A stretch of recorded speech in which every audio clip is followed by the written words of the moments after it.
feel like a Rish mod is legally required to tell you the entire lore of the BN series. Incorrect. Incorrect. True Rish lore, by the way. I used to just not speedrun. I used to just stream like League of Legends back when I was like 14 to like 0 viewers. I had dreams.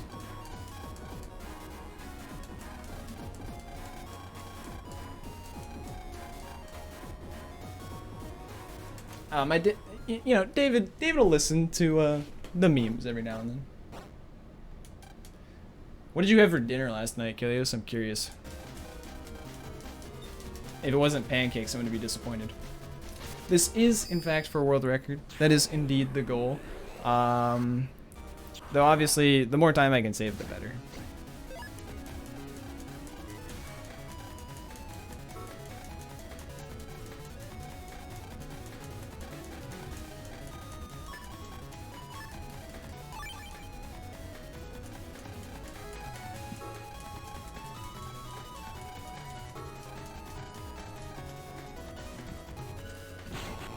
Honey biscuit and chicken. Honey biscuits and chicken. Very nice, very nice. Just ready.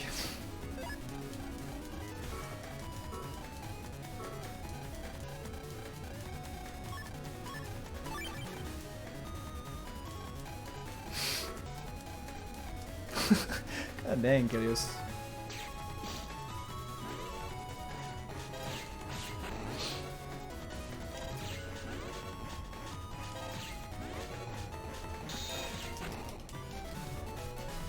All I ever. God damn it, dude.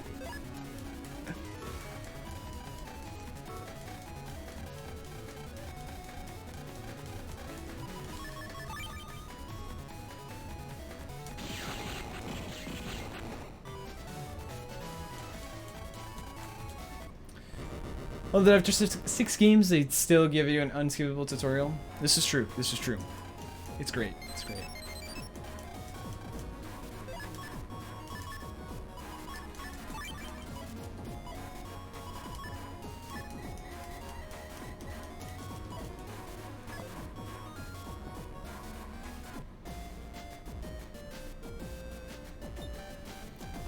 Uber, I actually don't produce any sweat, funnily enough. How strong is Crackshot? Really good. It's 60 damage, but the thing is it's also star-coded. So early on, through like a lot of these comps, when we're trying to take fights, ideally we're trying to get a Reflector 1A before this door because it's required to open this door. Unfortunately, I'm just not getting the encounter. Anyway, then that'll work.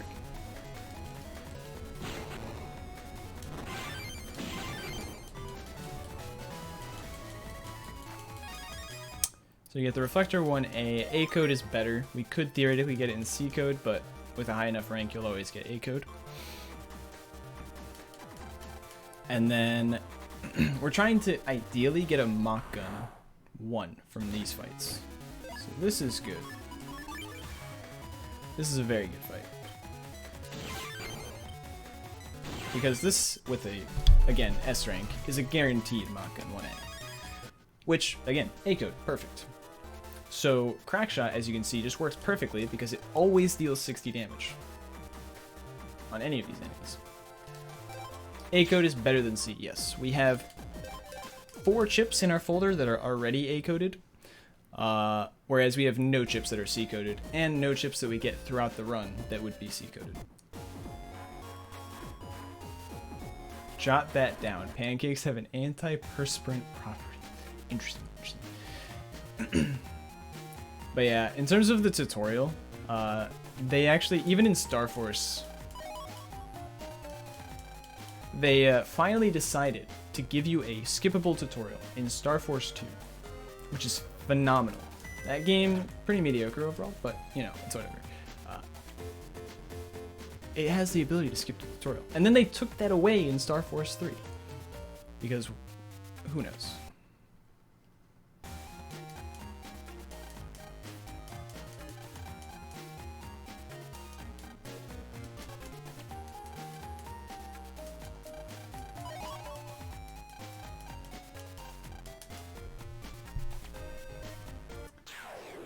Also, what's up, Cybeast, if you're still around? Appreciate you stopping by. Hopefully this is the run. Worst pattern, worst pattern.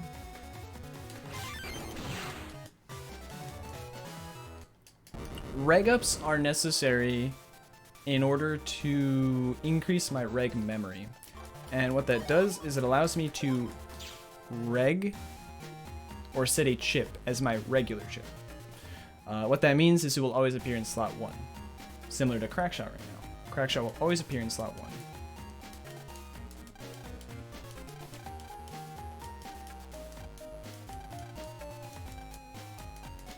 So reg ups will allow me to do that with more powerful chips. We're basically aiming for 12 megabytes, which will allow us to reg copy damage later, which if I ever get a run there, you'll see why.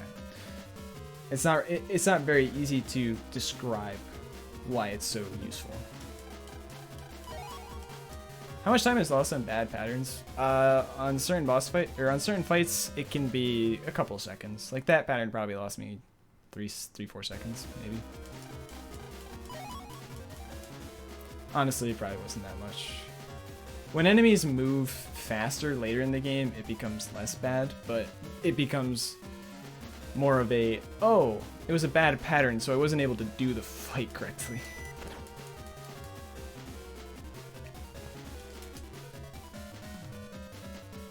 So we already have a Mach Gun 1A, which is really good. So we have the 2 chips that we really want at this point in the run, which means that I will be trying to run away from fights. However, I mentioned it a bit earlier in the stream. Running away from fights is actually based on my max HP.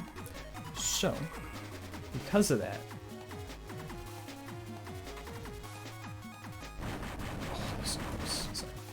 because of that, right now, my max HP is actually at a point where I cannot get even a 75% runaway chance. If I try and run away from a fight in this area, it'll be 50% that I get it, which is not the best odds. Just flipping a coin. So right now, running away from this fight is 50%. And I hit it, which is good. Because failing to run away probably loses me like 12 seconds. Yep, once you pick up this HP memory, now we have a 75% runaway chance, which means that I can reasonably assume I will run away from fights.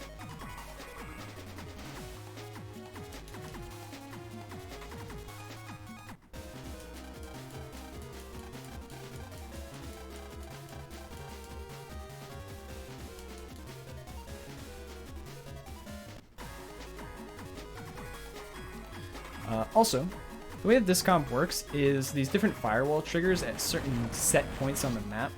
By triggering them, if you're hiding behind a cube, which I failed to do right there, you won't take any damage. But there's no reason to hide behind a cube unless it's like there already, right? Because there's a slight amount of delay where you can actually like walk past the firewall after its animation is kind of done, but not fully done. So by hiding behind a cube, for example, this one I could have gotten a lucky firewall spawn that would have let me hide behind it and could have saved maybe like half a second to a second. However, during the firewall triggers, my encounter rate actually does not go up. In fact, what happens is once the firewall ends, it resets my step counter back to the last time that I got an encounter check. Which is really good. Basically, my encounter checks are every 64 walk frames, so every half a second or so.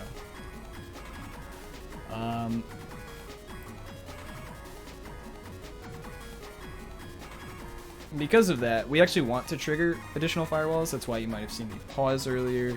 That's why we do this trip like this, because now we have about a 50% chance after this folder edit.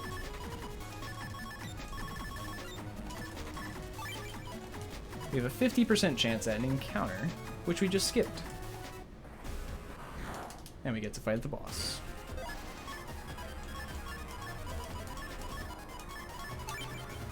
fumbled about with that again.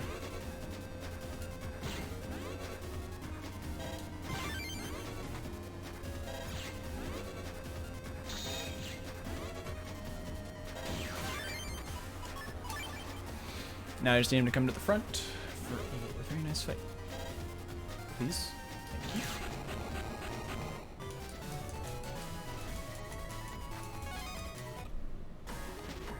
And with that, we have a run. Slightly. But now we get into the actually really big reset point of the run. Which is where you saw me reset. No, actually, no. You guys caught me right after that reset point. Because I managed to meet it. We'll talk about it once we get a little bit closer. Actually, you know what? Nothing's going on. Basically, this game, as you saw earlier, has a couple story required chips. For example, the reflector 1 that I needed to get in order to go through the door. Right? That's the first example. There's only 2 in this game, and the second example is a chip known as Trainer. Unfortunately, Trainer is not as easy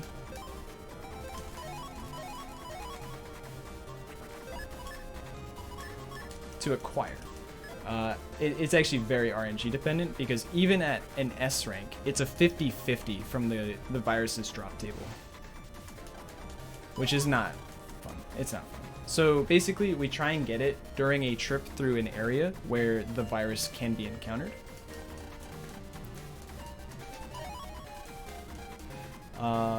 And if we don't get it, we'll reset. That's basically what's going to happen.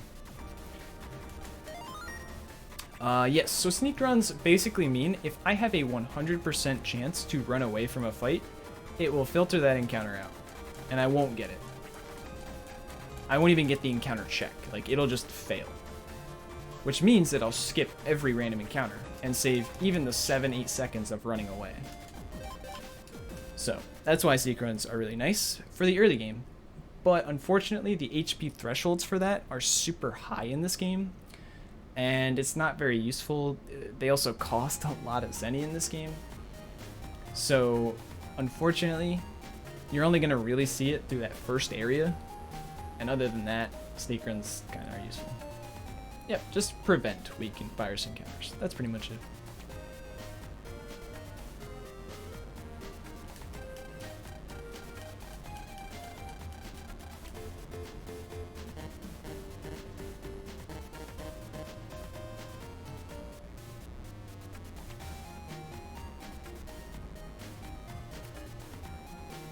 Overall, this split that I'm on, the Seaside BBS, is probably the biggest reset point, as I said, because the whole point is we're trying to get Trainer by this split. And based on the math I've done, it's about like a 42% chance-ish, maybe closer to 50%, to totally just get a Trainer on this split.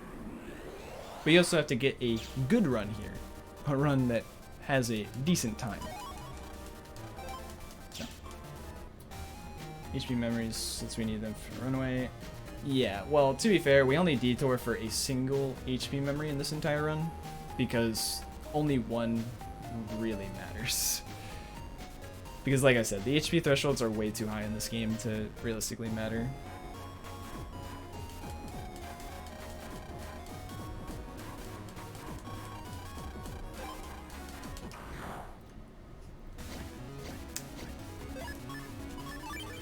Oh, that sucks. What a terrible draw. And of course, you moved up.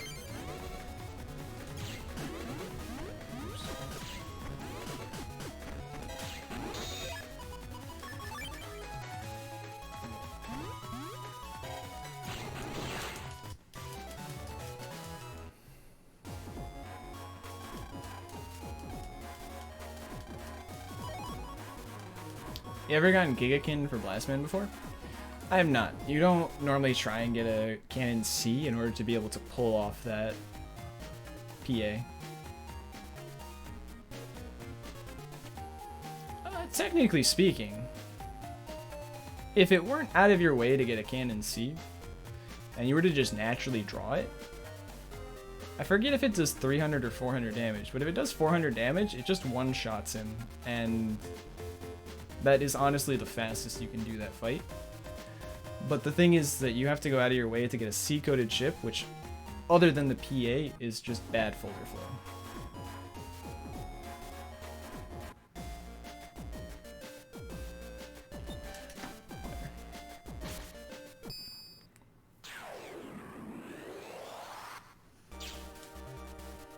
This run did get a mock on, right? Yeah. It did.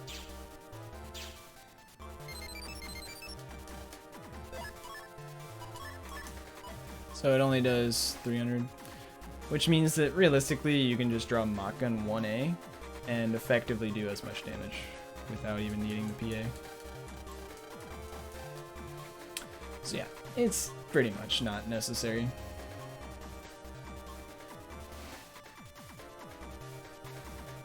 Honestly, the coolest way we could deal with Blastman is Tornado. You can theoretically get Tornado from Battle Green Mystery Datas, which is insanely unlikely. Oh yeah, you'd have to draw at turn 1, which is really unlikely. You can technically reg 1, so you have to draw 2 chips, but unfortunately it does not do 400. But you can make it do 600 with a nice counter hit. I don't know what you're counter hitting with. Probably you'd have to do another cannon because you're taking a alphabet soup PA.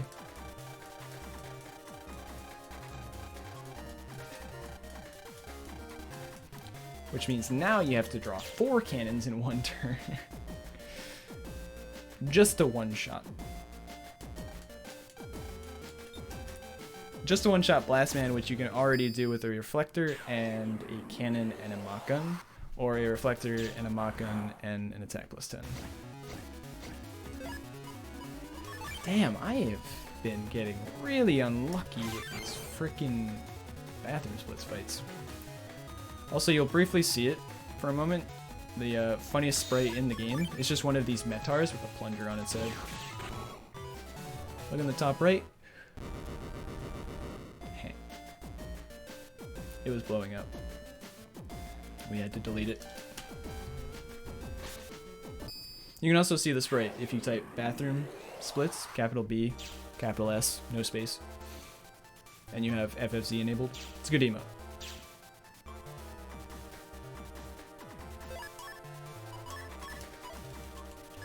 Gets reset for boss encounters? It does. Otherwise, we would definitely try and take full synchro into a lot of fights. Tutorial 2.0. Hey, that fight has a Metar 3 in it. I don't think it's a tutorial fight. People have died to that fight. Not me. I have never died to that fight. You literally shouldn't be able to. I mean, you literally can't die to bathrooms. It's what am I saying?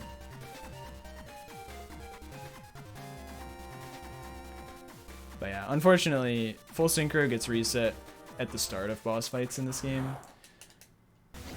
Really sucks. Ooh.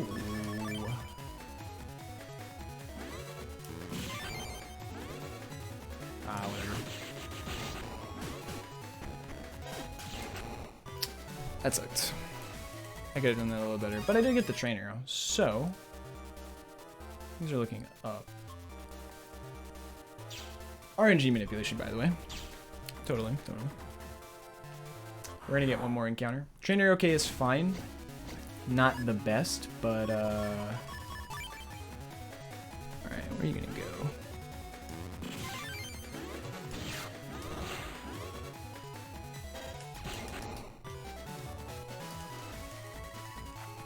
Alright, I have to remember that I have that longsword with a folder in it. I don't want it in my folder.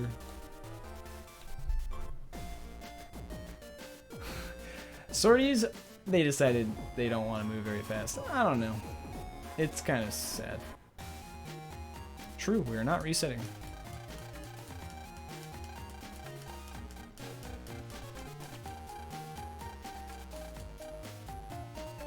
Oh, that's aggressive and don't have infinite area grip. Yeah, no. I think the infinite area grabs thing was kind of mean.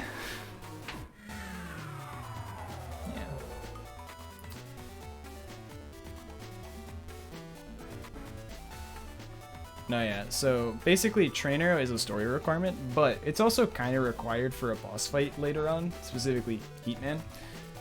Because Heatman has 700 HP, and we don't have very easy ways to do 700 damage besides a full synchro Train Arrow, which can do 600 damage to him because of elemental weakness.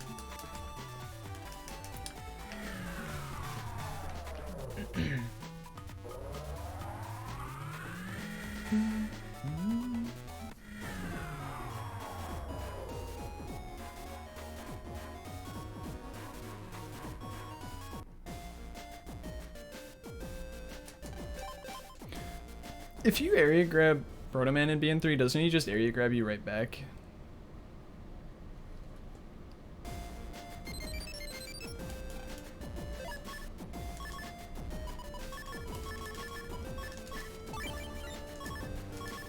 Oh my god, hold on. I said I would remember and then I didn't.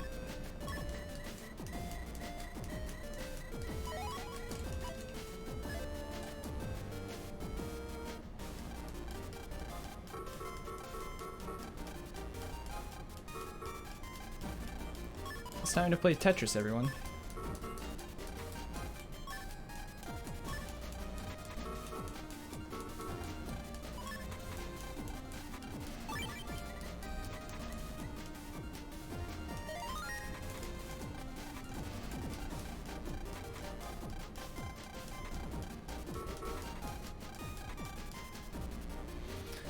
That's what is known as the Navi Customizer. It's just a way to power up Mega Man.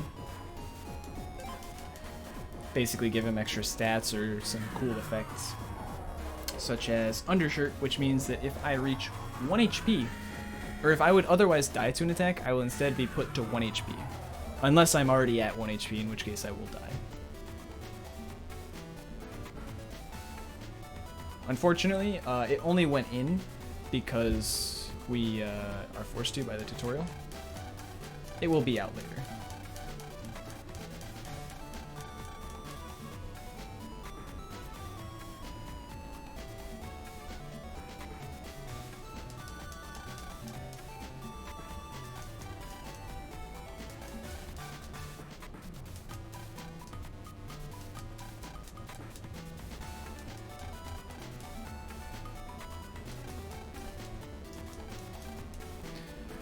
For Mega to deal massive amount of damage with the Navi customization? Usually it doesn't increase your damage much.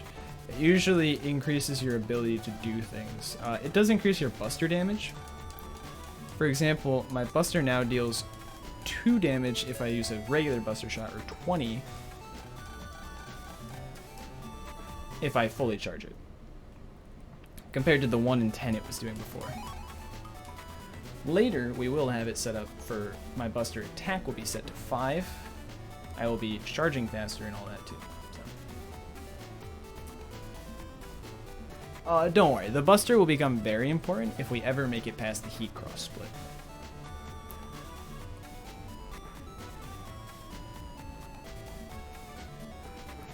Oh yeah, Humor Bug is an interesting one.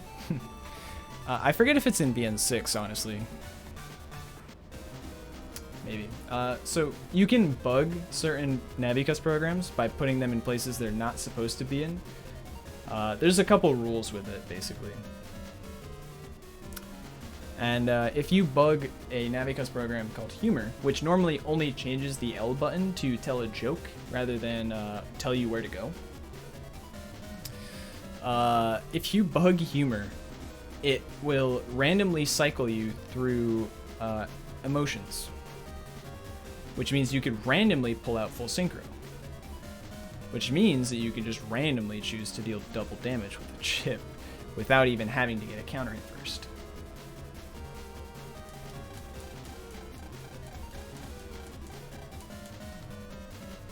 It's actually really useful in BN 5. Can't cycle you to red exhausted? Well, that makes sense. Angry, well, in BN 5, yes, it also does cycle you through Angry, which is another good chance at double damage.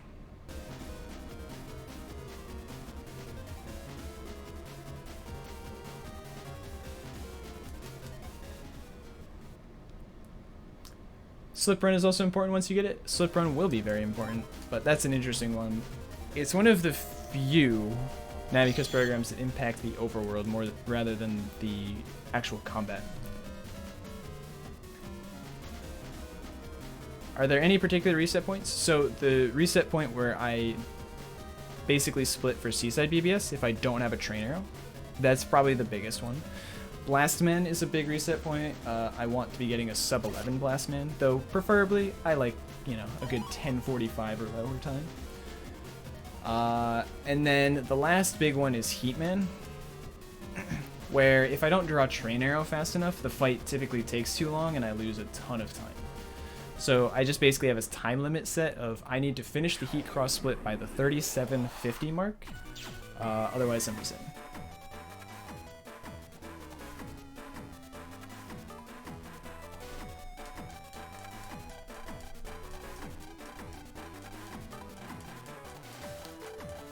Alright, we're back here again. Let's see if we can not get the 6% chance this time. I might have gone too far and accidentally risked an 18% chance. We don't talk about it though, because, you know, it didn't happen. Smile. Alright. 18% is just a mistake on my part. It means I went too far, if I did risk it. But it also doesn't matter in the grand scheme of things because I didn't get an encounter. That's all that matters. I did not get the encounter.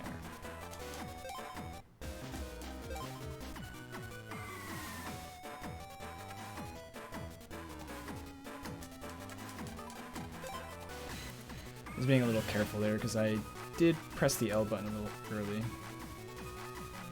How can you count steps? We don't. We just have set points, and we have very specific movement that we do.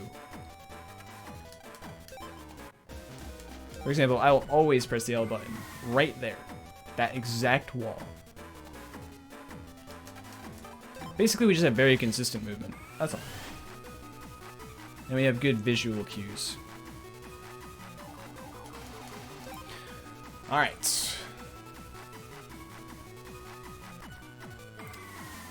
The GDQ run may have killed the last run that was here, but we've gotten back here again. Let's see what happens this time.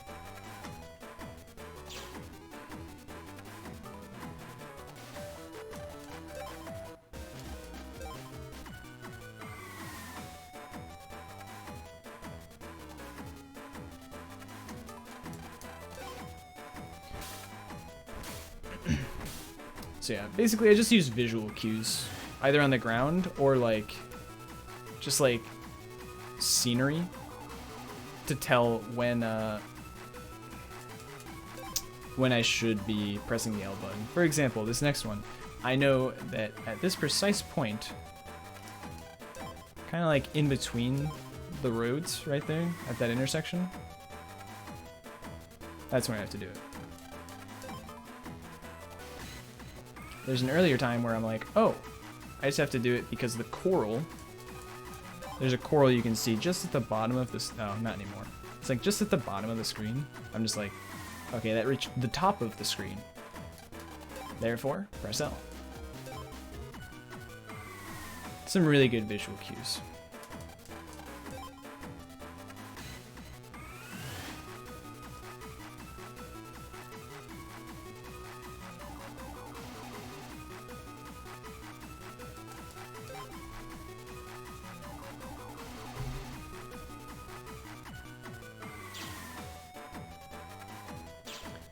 Can sharks be mean? Nope, their pattern is very set, based on our movement as well. The red sharks will always follow a set pattern no matter what you do, and the blue sharks will try and follow you.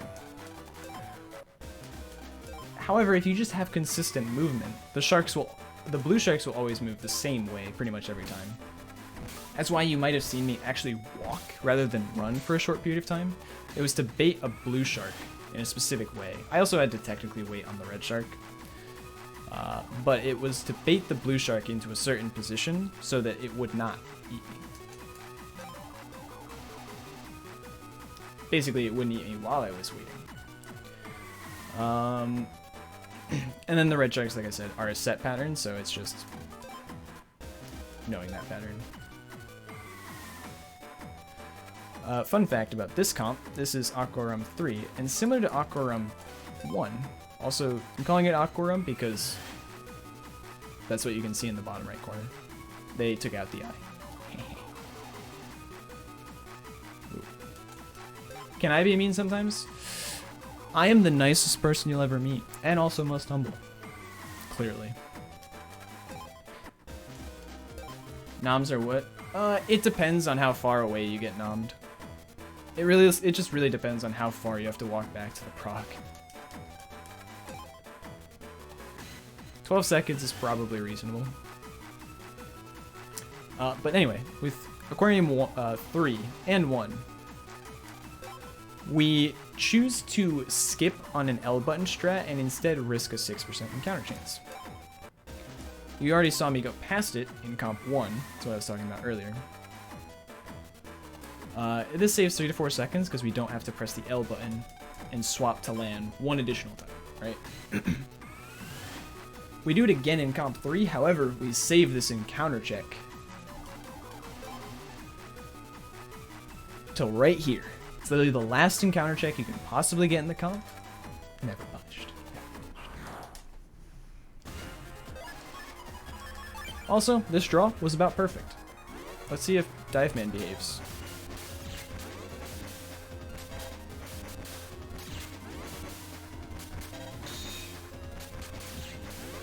Oh, I could have countered him there.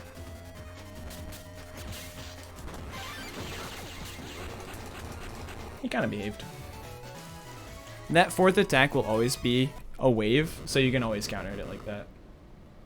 Dive Man is really obnoxious, but like, just get lucky.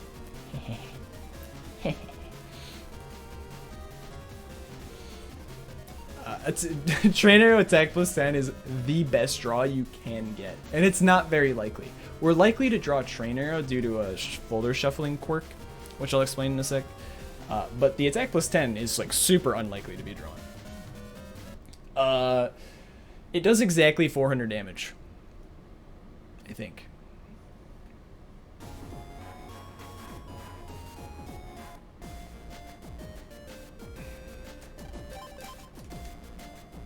Never seen Rich, but I've met Mr. Rogers. Just Blaster Dive Man HP. That was Train Arrow. And yes, it does blast through Dive Man's HP. Just win the RNG easy, man. Exactly, exactly. Oops. Watch out.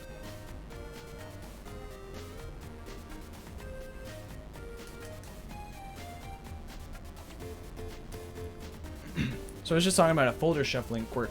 Basically, this game does not like to swap chips out of its original position. For some reason, basically a bad algorithm. You don't need to know the details.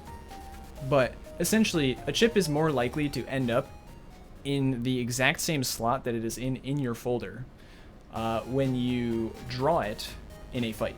So for example, if I have a chip, say Train Arrow, in slot 4, it will likely be drawn into slot 4, more so than any other slot in the entire rest of like the folder when you draw for a fight.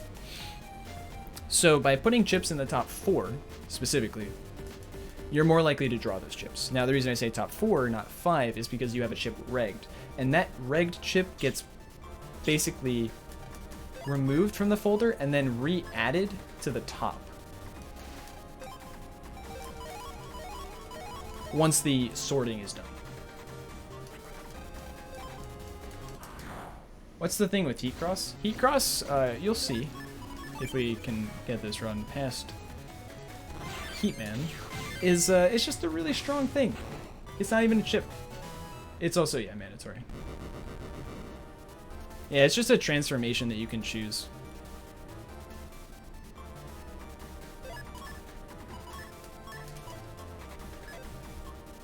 Yep. Gives you the powers of Heatman.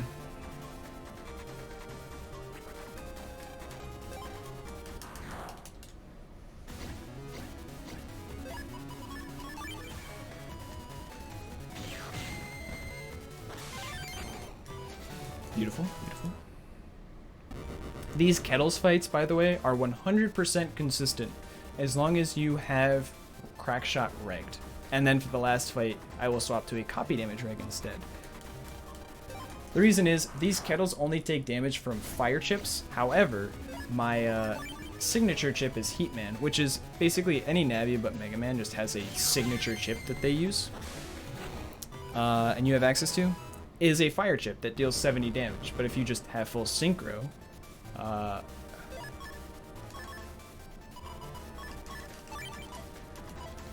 if you have full synchro, it'll deal 140 and will cause the Kettles to boil.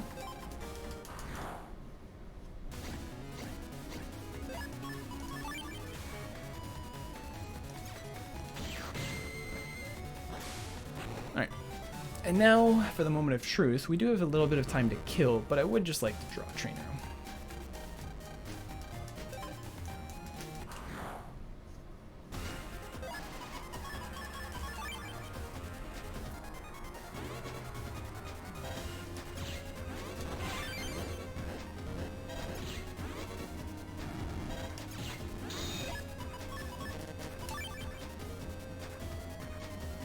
I'm not gonna risk it.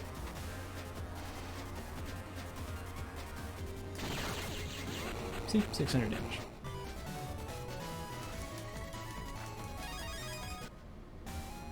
And now you get to see the Heat Cross tutorial.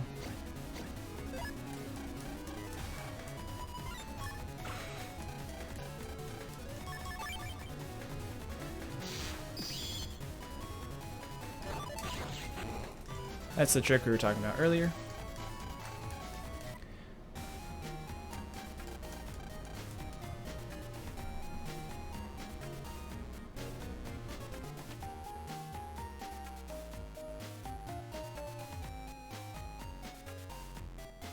Yep, so a Train Arrow is an aqua-based chip, as you can maybe tell from the fact that we got it from a piranha.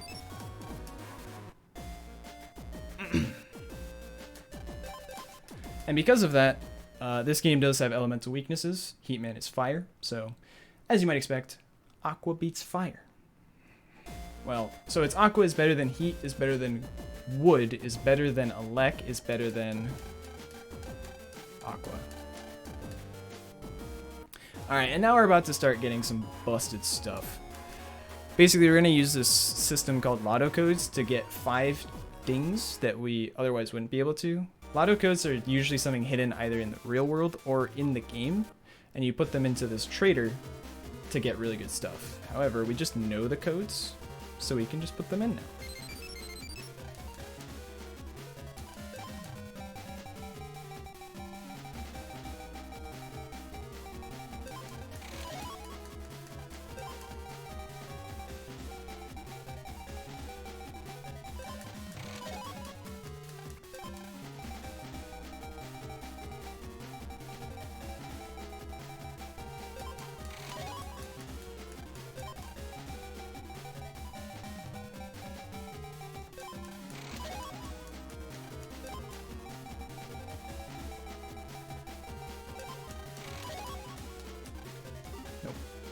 I'm done with you.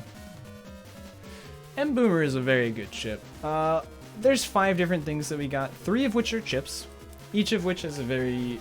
basically is just because they're really strong and can speed up fights. Then we get 2 Navicus programs.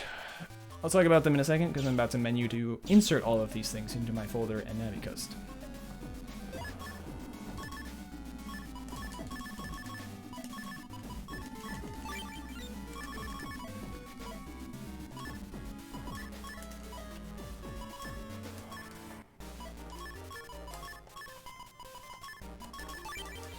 Alright, so we added those 3 chips. We'll talk about them a bit later. The Navicus programs we just added are Buster Pack.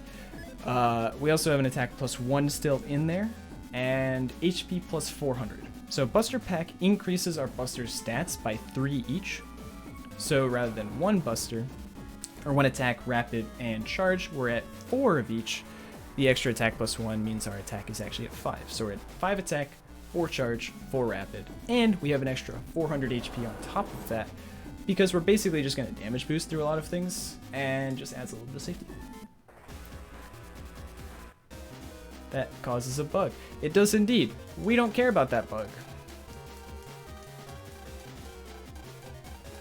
Yeah, so basically, VN6 also introduced the ability to just put things outside of the Navicust window by 1 block, which also just causes a bug, which means that our Buster is actually bugged. However, all the bug does is when you use a normal shot or you don't charge it, it will sometimes jam.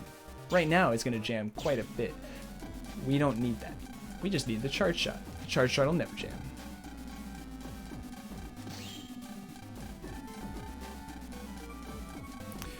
We would care about bugs, but it depends on the bug, and in this one specifically, we don't care. Some bugs are actually beneficial, like I mentioned that humor bug earlier. That one is really beneficial and used in the BN5 speedrun. Sometimes you get bugged in like BN3, for example, and put down poison panels, but that just buffs Miramasa and also results in you not being able to like break panels, so... Oh yeah, no. Like we couldn't bug Slip Run. Slip Run bug would just cause mayhem, and we would not be able to handle it.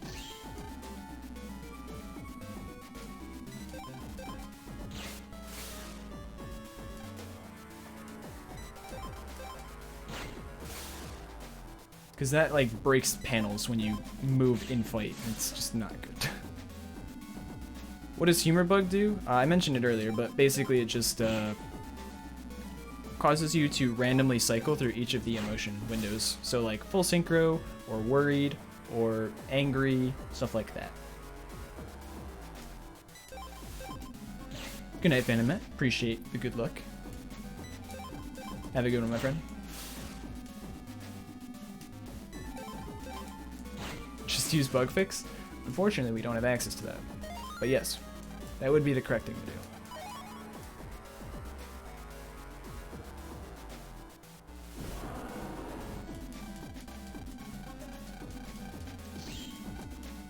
I haven't really talked about this.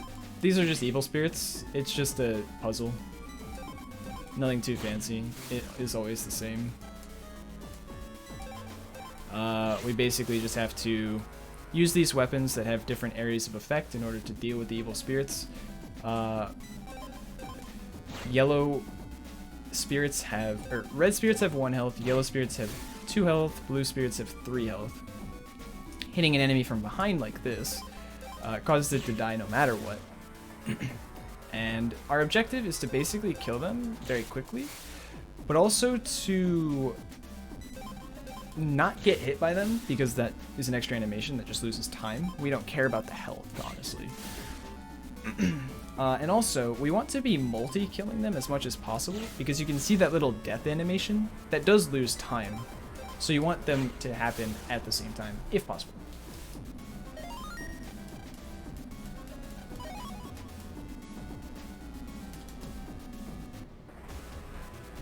What are bug frags for? Bug frags are just a currency. It's just used at certain shops. There's a late game shop that you can use to get a Navicust program that provides you the effects of Sneak Run, for example. It's just sadly not useful in the speedrun.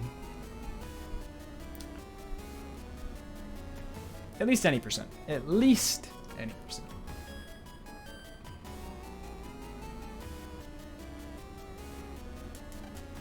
Story-wise, by the way, just to kind of explain why we're using Heatman right now. Hold on. It's very important that I use Sneak Run there specifically.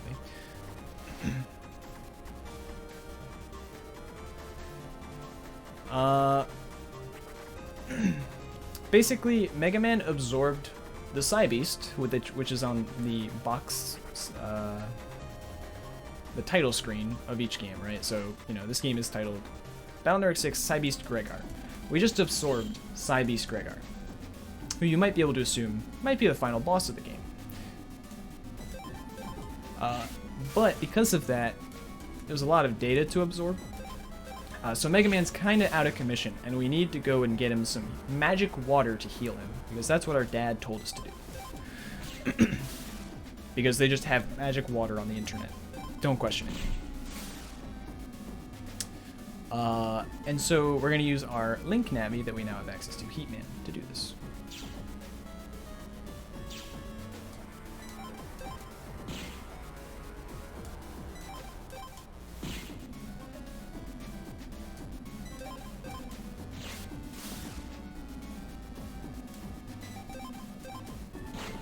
Doesn't 100% run take like 20 plus hours? I think Gregar SP, which would be the 100% category for this game. For those unfamiliar, we just call the 100% categories by the final version of the final boss's name, because 100% is kind of arbitrary. There is no percent counter in these games.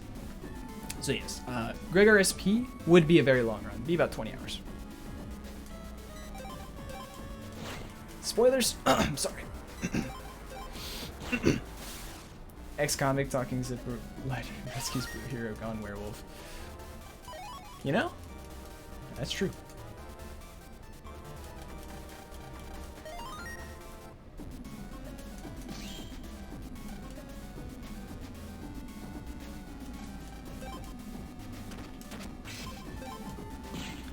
Very nice.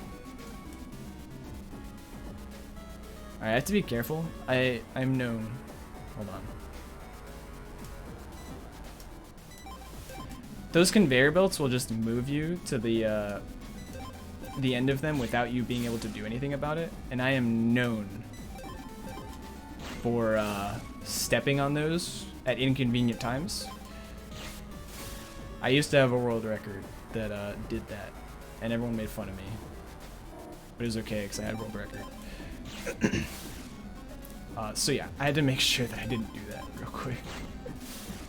Enjoyed BN3's post game. BN3 probably has the most intensive, or most thought out, I would say, post game of the BN series. Definitely a lot of content.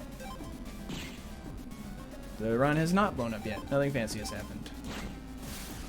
Also, if you're interested in 100% runs, I believe there will be an Alpha Omega race, or at least perhaps run, by T.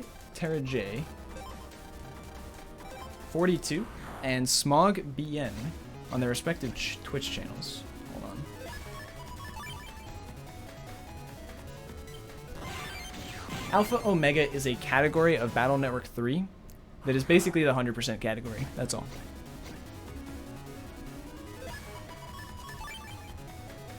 These fights are also 100% consistent with just heat press and crackshot regged. That's why we regged it earlier.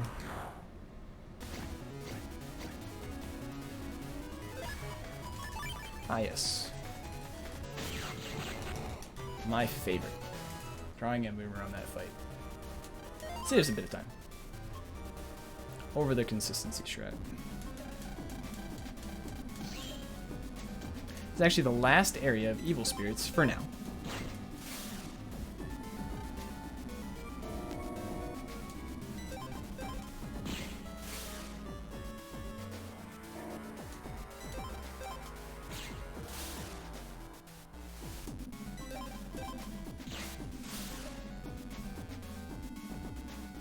Yep. Alpha Omega is the Gregar SP of 3.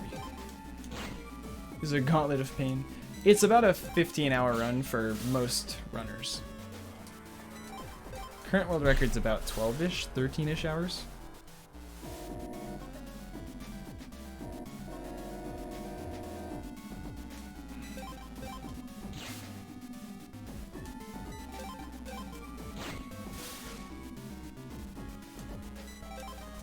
Tried to casually get to Alpha Omega, but didn't have the special chips.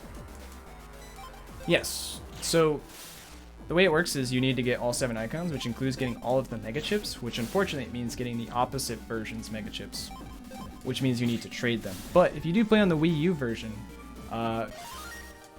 those are added if you just open the network tab, or the network menu. Focusing on this fight real quick. I don't know if air spin works, and I'm not going to try it right now.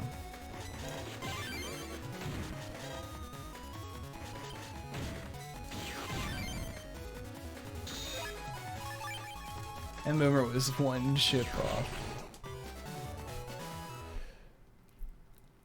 I don't know how air spin works on that fight, sadly, so I can't risk trying it. I can't risk experimenting right now. I'm sorry. Debated getting a Wii U just for BN3 VC. Understandable. Understandable. Probably not worth it. Unfortunate. What does air spin do? It's just a chip that deals about 200 damage in a wide AoE. I don't know how air spin works. Uses it perfectly. Listen. I refuse to do it on that specific fight because of how bad that fight can be. If I mess that fight up, it can end up being a 3-turn, which is even worse.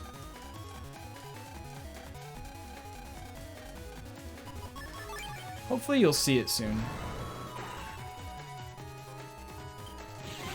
This is the Beast Out transformation, just another type of transformation we have access to. It auto-locks chips for us and allows us to charge non-elemental chips that will then deal... In our case, it'll just deal 200 damage. It'll deal 2 100 damage swipes to the enemy. It's typically not used as much, but it has its niche uses.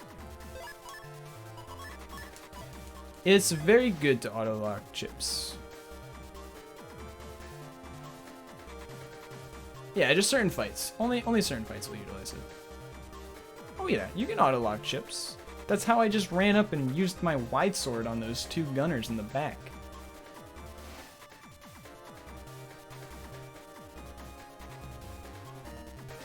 You can extend its spin with Tornado. I think it's just with any air chip, right? Wind-based chip. Unfortunate draw here.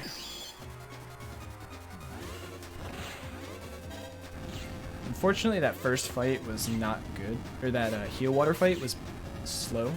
It was the slowest it could be. And that's why we're losing time here.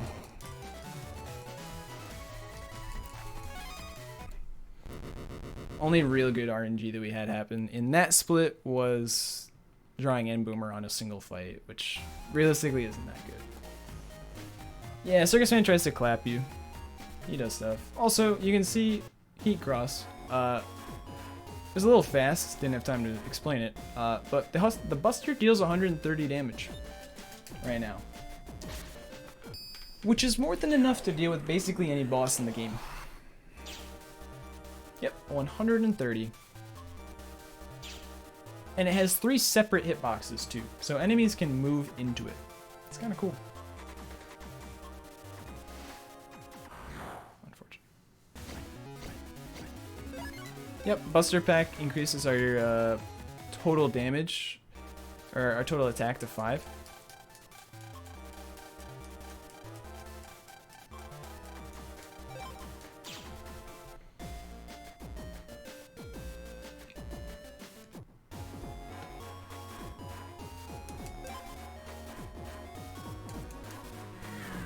Awkward Spout Cross.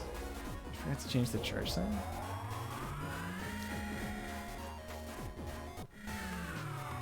No, yeah, Gregar has some really strong cross attacks.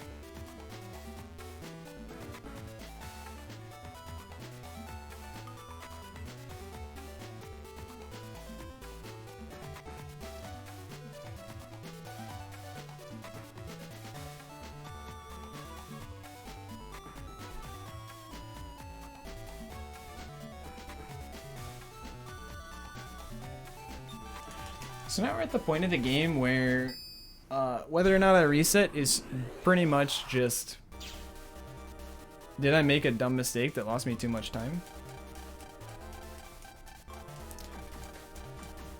Oops. Or did I just get really unlucky? I think for the purposes, hopefully this run will just continue for a while anyway, and I'll feel more obligated to just finish the run anyway. I hate deciding like an hour in that I'm gonna make this the final run of the day. But based on the timing, I think that once this split is over, I would be unable to do any more resets, so I'm thinking I might just make this final run a no reset at this point.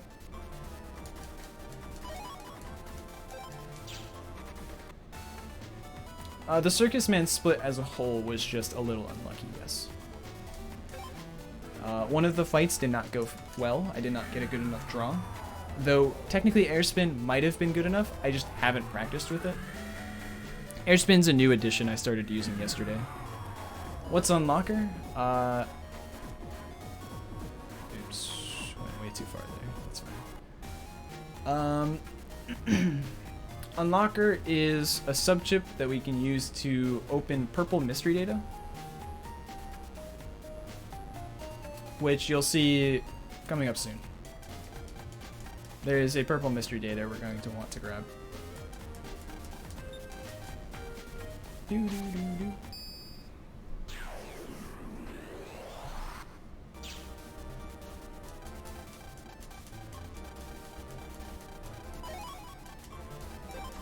So we just got an extra HP memory for free. Doesn't really matter. And we got the Expo folder, which we'll be utilizing to improve our current folder in a second. Oops.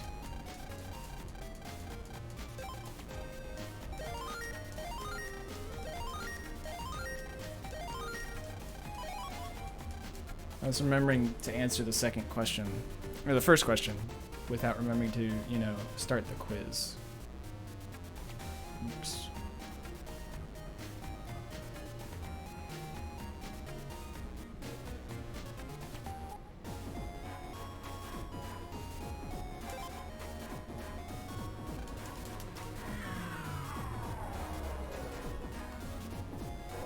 No, yeah, I'm trying to get better at some of these menus, but this split specifically, I hate practicing. Because this split, the time basically all just comes down to how many encounters did you get? Or how good was your RNG? That's literally all this split is. Pretty sure I failed the quiz in my gold split. Because I just got really lucky. So we're just getting a really nice chip.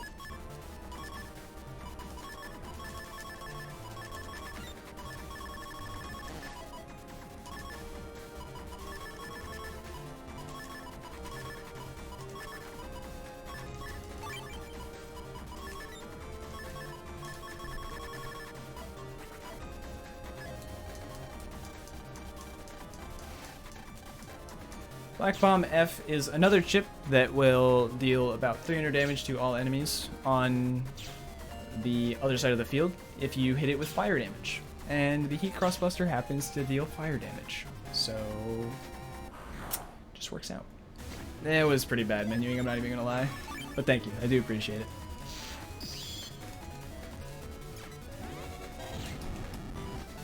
I basically just forgot to, I guess the only really bad thing there was I forgot about the air shot that I wanted to remove.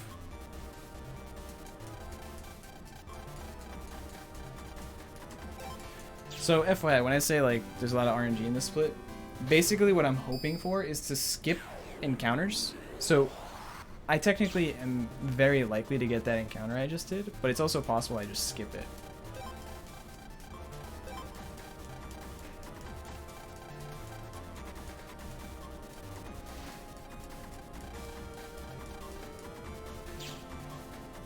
Spout Cross isn't bad on viruses that don't get iframes, but yeah, it kind of sucks that Spout Cross causes iframes on bosses.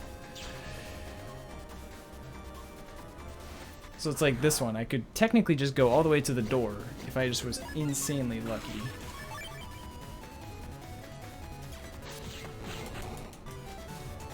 I guess I technically didn't even need the copy damage. So that's M-Boomer, by the way. It just goes around the outside of the field, deals 180, and drops grass panels. Grass panels are good because grass panels, if you hit an enemy with a fire attack on them, consumes the grass panel and causes it to deal double damage. Which means that our Heat Crossbuster can deal 260 damage. Similar to how I just hit those guys for 260 damage because they're grass element, or wood element. Also, I got that encounter really early.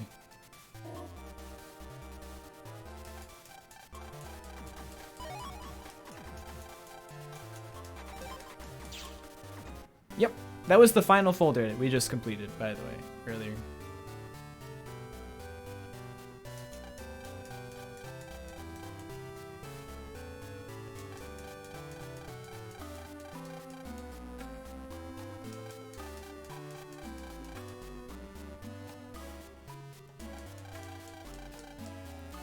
What's the deal with Judgment?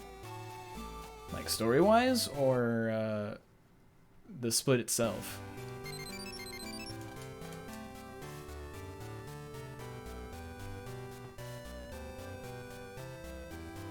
Fight-wise, he will do one attack.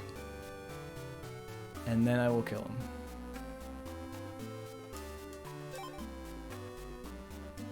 Just one. One singular attack. And then he will die.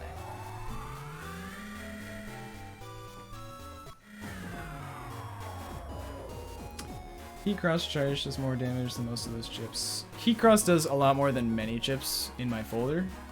Full Synchro can kind of combat that. But yeah, for the most part, I'll just be using Heat Cross.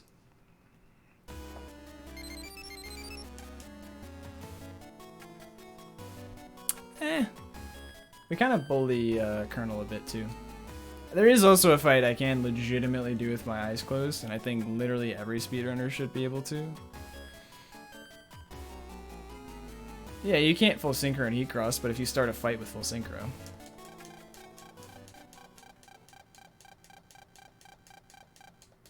What can Judgment do? He can summon a soldier that doesn't even come close to hitting you.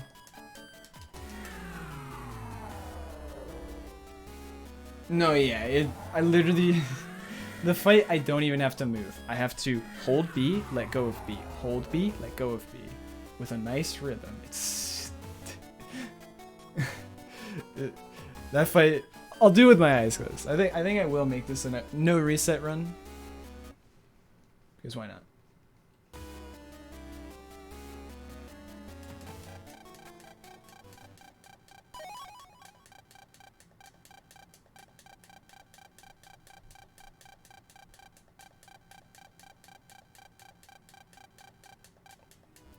Bad set of text boxes. That is the longest sequence of text boxes in the game. Fun fact. Judgment is unfortunately not a tree. He does move around a bit, but Capcom releases a BN rhythm game. It's just the Blastman refight. That'd be good. That'd be good. Also, I will admit, I can't do the fight with my eyes closed, depending on the draw.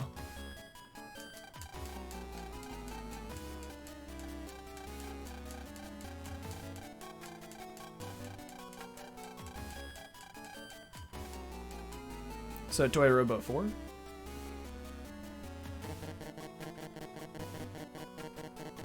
For those that aren't aware, I am pressing R to the beat because it is a great thing to do during downtime. Highly recommend it. If you ever are interested in speedrunning any Battle Network game, you should totally learn the art of pressing R to the beat.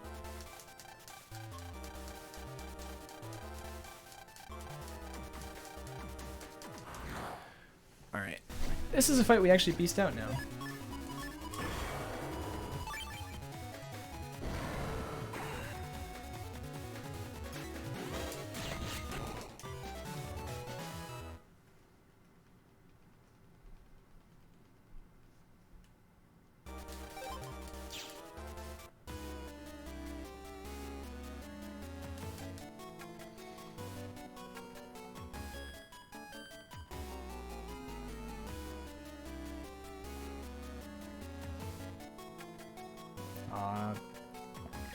I messed up dolphin skip.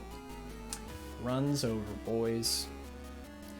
What we call dolphin skip is basically just saving a turn frame or two and some horizontal movement. Basically, this game, you want to be moving vertically as much as possible. Because of the isometric view, moving horizontally, you move half as fast, or so. So unless you have to be going horizontal, there's no reason to do horizontal movement, and you want to cut out of it immediately. And every time you turn, the game takes one frame to update Lan or Mega Man's sprite to the new direction that he will be facing. So it's one turn frame is what we call it. If this is Rish with 200% better RNG, I don't want to see regular Rish.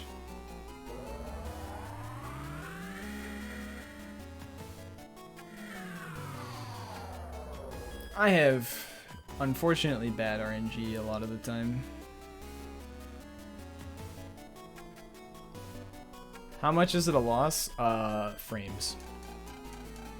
This game runs at 60 frames per second. Let's say we lost 5 frames, so 1/6 of a second. It's just a meme, but it does. If you theoretically save frames throughout the entire run, it will add up to seconds eventually. But I'm not too concerned about failing. Oh, I guess I forget the code. Better go back and figure it out because I didn't write it in my notes. Silly me. Oh, I know. Kill the animals, save the frames. 100%, 100%. Well, that's different, right? Like, save the frames, 100%. Or you can.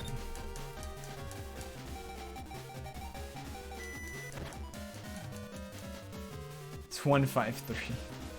I can never forget that code. Because of how annoying the meme is.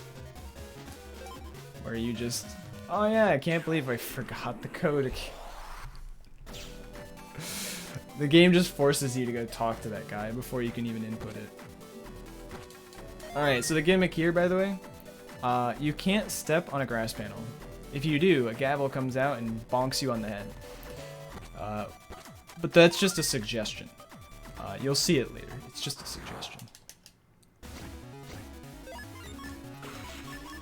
Interesting, interesting.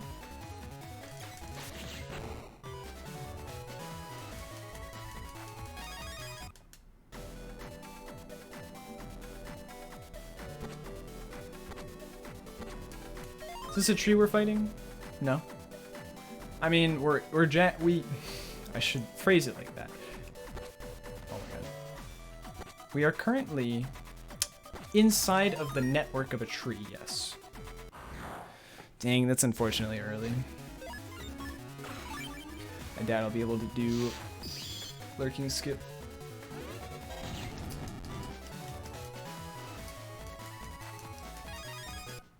Skip by the hammer. They're both relatively similar. There's also a new one that you might not be familiar with. Uber, you'd know it, never mind. Called lurking skip. We actually named it after the runner who started doing it. But unfortunately, it would be done in this comp, and I just got too unlucky to be able to do it. Nope, lurking skip is in this comp. Maka? Smile. Basically, I would just, you know, get that switch a little bit faster and trigger the gavel. When the gavel spawns, you can't get random encounters, and because of that, you can just basically juke the gavel for a little bit. If you juke him for long enough, you can just enter the next area, and it doesn't matter.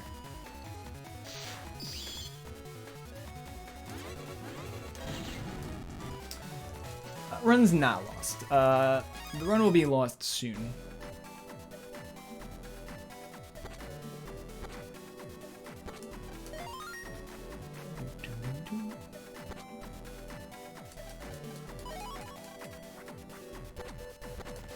Alright, this is the one known as Sling Beyond Skip. Of course I got the hard pattern. That terrified me.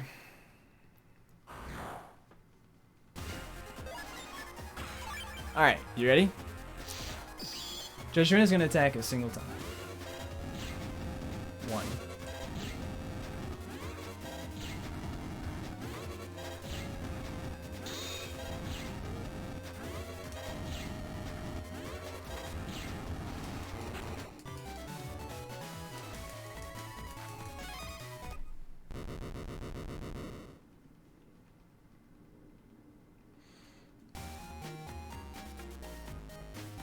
Run's lost. I mean, honestly, the fact that the run is only 22 seconds ahead is kind of disappointing.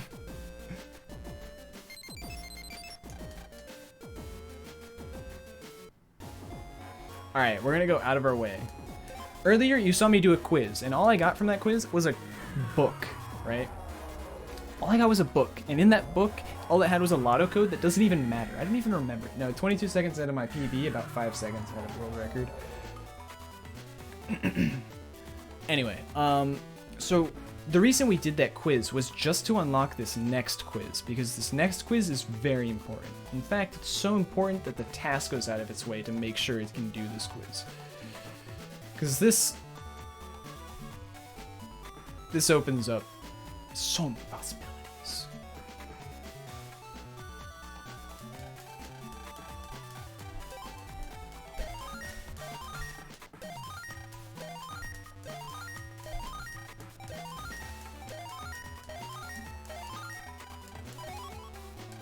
That's the quiz that I actually practice. Oops. Oh my god. Don't mind my menuing.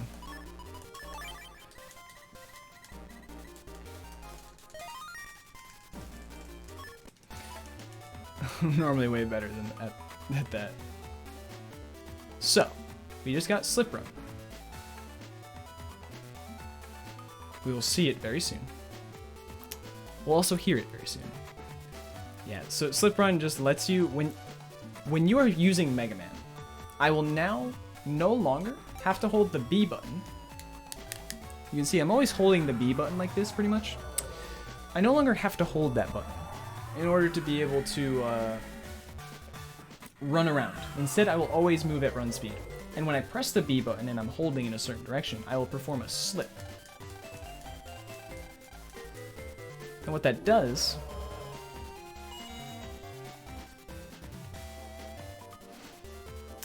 is it lets me move at faster than run speed until I hit a wall.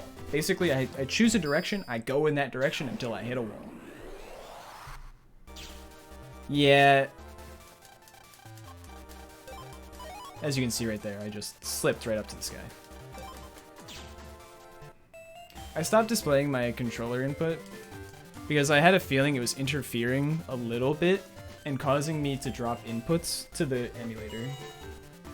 Rush food is basically just something we'll use to create a shortcut in a bit.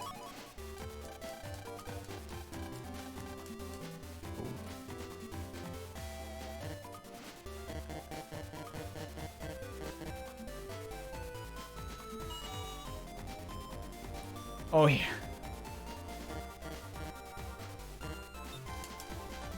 It's used after gaining access to internet? Nope. We don't have access to the internet yet.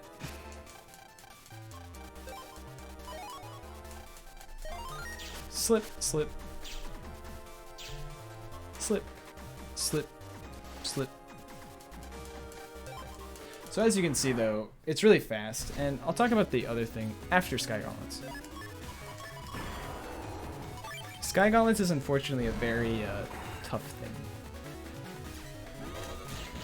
It's the most technical part of the run because it's just a bunch of gauntlets back to back to back to back to back to back. I just press B while I'm holding in a direction.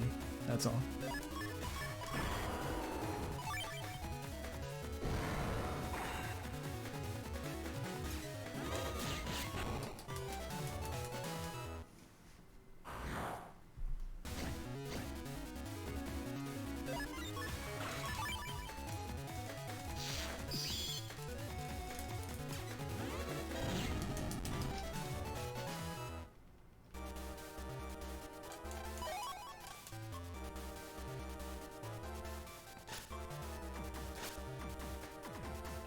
I appreciate all the people in chat also that are also knowledgeable about these games, helping out with explanations. Especially now, because we're getting to the point of the game where I kind of have to be focused a little bit. Fun fact about Black Bomb, if it hits a fire enemy, it also just triggers the 300 or 250 damage.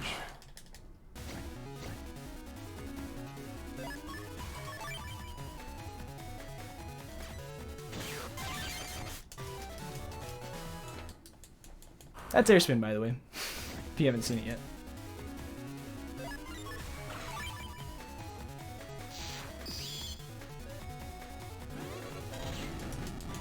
Yo, what's up, Valor Axel? It is indeed a run. Of course, as I said that, my head started pounding. Oh god.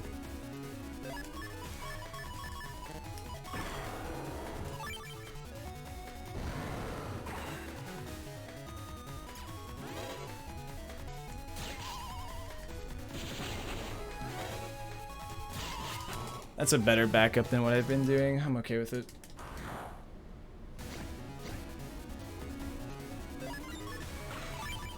With air spin, I can still get a decent enough time.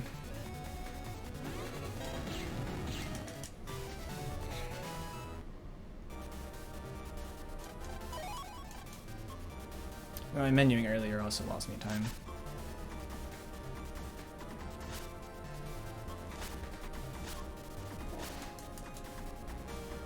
I was just a little slow on throwing out the copy damage, sadly. So I was just slow on timing the A press.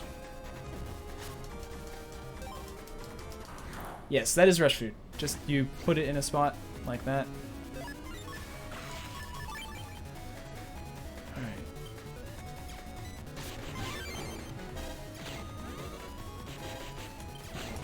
I messed that fight up too.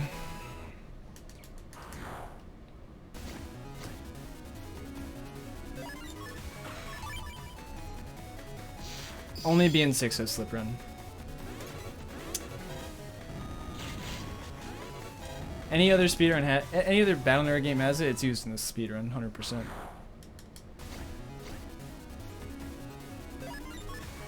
Nope. Rush Fruit is also unique to BN6. Imagine any BN game with Manip and Slip Run. Yes, that would be incredibly ridiculous.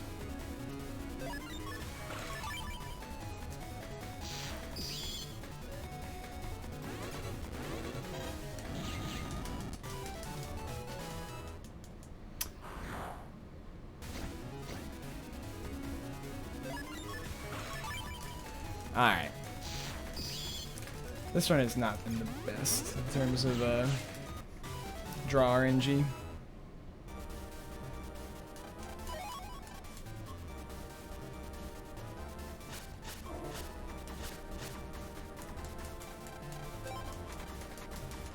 Outside of the second gauntlet, this has been pretty mediocre.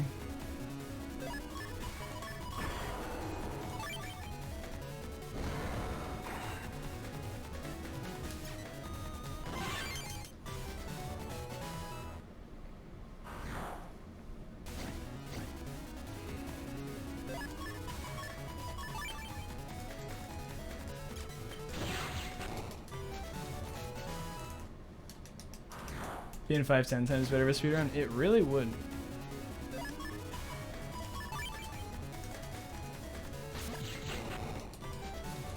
Alright, the draws are coming. The draws are coming.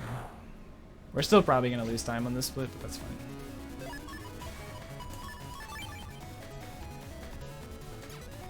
Slip run probably wouldn't even work in Liberations. Auto run doesn't even work in Liberations in BN5.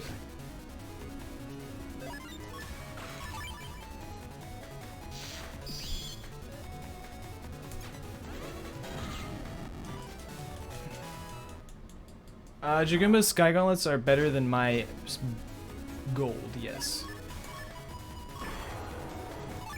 It's a 10-12. I'm losing time on Jagumba's time anyway, but that doesn't bother me. My PB is a bit of a nicer one to look at. To see how on pace we are.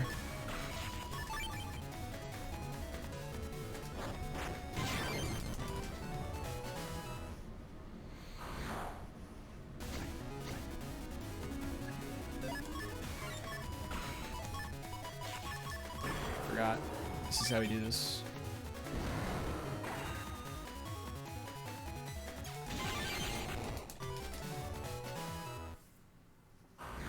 Since running BN5 game now saying is it doing fight gauntlets? It would be kind of nice to see.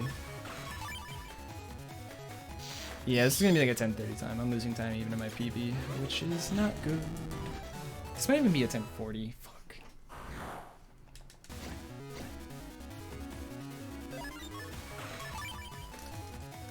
Did I draw a Giga Cannon?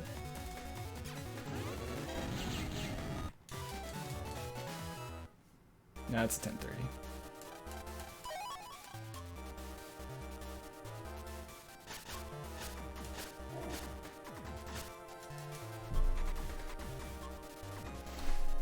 not that bad. Oh!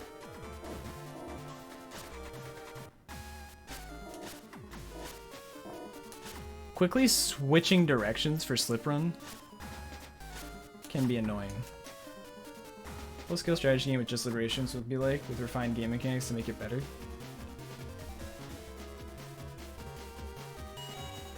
I'm not supposed to get encounters as Mega Man.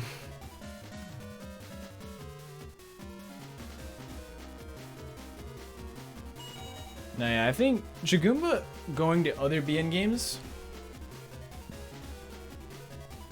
Sorry, Jagumba, is gonna kill my drive to get world record in every game. Cause like, if I'm gonna have to compete with Jagumba in every freaking game, that's hype as shit. But that's gonna be.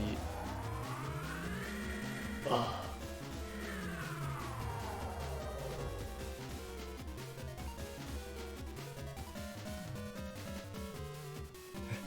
That's gonna drain me.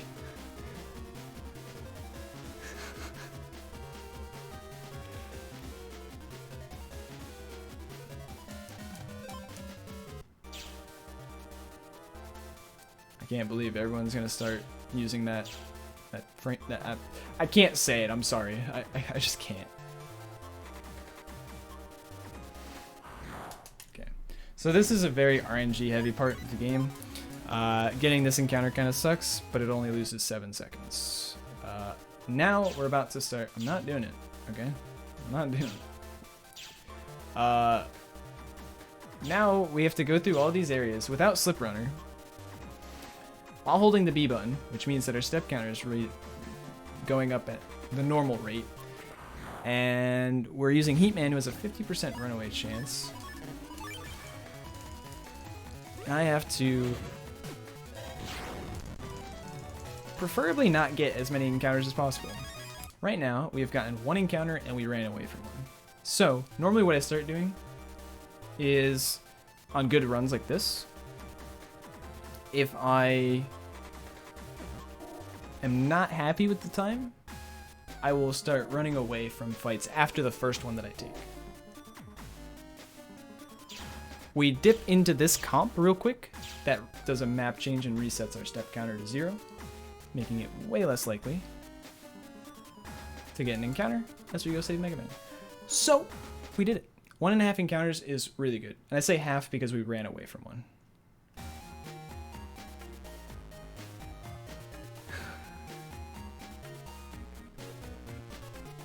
Can you say it when you get the Jagumba Bop? Kind of how you wrist dab that one time?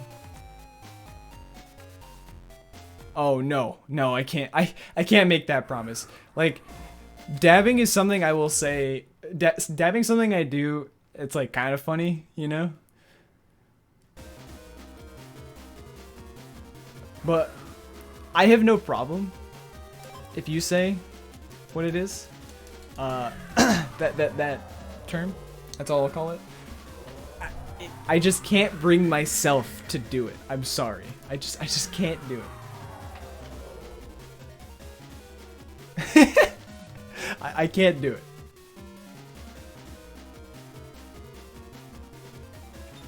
Alright, so we have 5 forced fights coming up. Then we have the Mr. Weather Corpse. Listen, saying the F word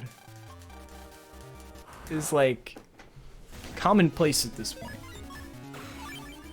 I approve of you. I thought that I set it up. Refund all of the old blesses. Do it, you won't. No, please don't. Please don't. There's supposed to be a pancake point tax. Don't be a rogue mod.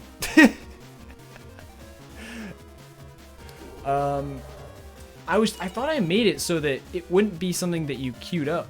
I thought it was basically something that's just like, okay, you do it, and it's just not in the queue. Yeah, you can just clear out all of those. I don't like. I guess there's no way to set it up so that there's no queue on an item. Don't be a rogue mod, be a rogue brother. This is true. He is my brother. He's my older brother. He's allowed to do whatever the heck he wants. Pushing us away from the 2 million.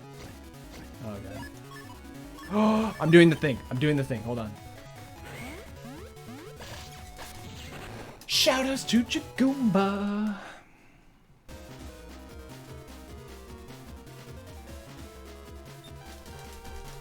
Anyway, so I'm about turning off queue approval for slips of water. Okay, if that's a thing, I'll look into it after this run, assuming I remember.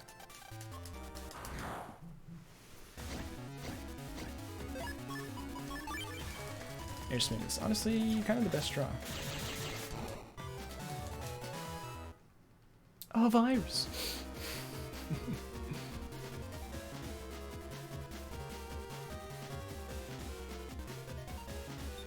Who would have thought of that? What, the double, getting hit by 2 bubbles specifically so that you can copy damage the... Yeah, no. Dragoomba's crazy. Dragoomba's insane. Or we'll just draw the best thing on this fight too. Just walk through this thing after turning off the fire. Well, the wind would probably push him off.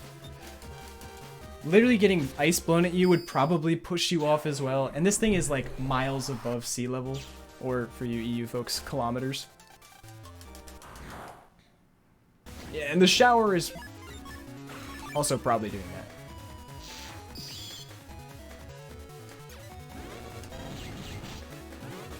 I have not been able to do that fight in the perfect fashion. I don't know how frame perfect it is. Makes me sad though. But technically speaking, all of those fights were on par with or faster than my PB. And we only got 1.5 encounters, which I think is also what my PB got. And my PB got a gold on this split. Now there's still some RNG left to be had. And it just needs to be knocked the right way. Isn't much of a town. Fallen off of Skytown? Yes, there's 100. People have 100% fallen off Skytown. Guaranteed. We probably just don't see much of the town, Uber, if I had to guess.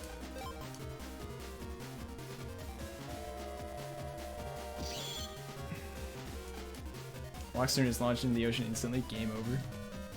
If only.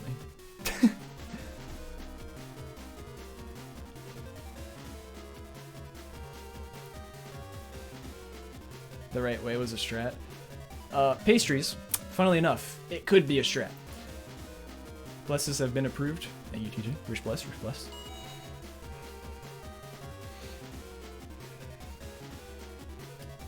There, you can legitimately get knocked into a completed ring in these comps, and what that does is you can get knocked off the Typhoon and just fall. Sorry. Focus. You can get knocked off the Typhoon, fall down, which is faster than going back over to the stopping point.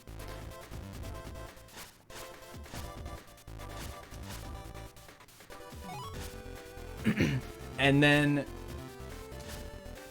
you'll also still have surrounded the cloud, is the thing. Like, it could be a strat. That's the thing. Hello?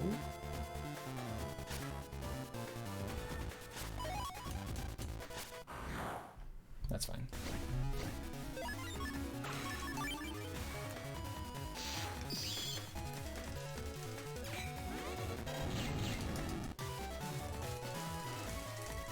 Literally just mashed A. Where are you at? Perfect circle. Oops.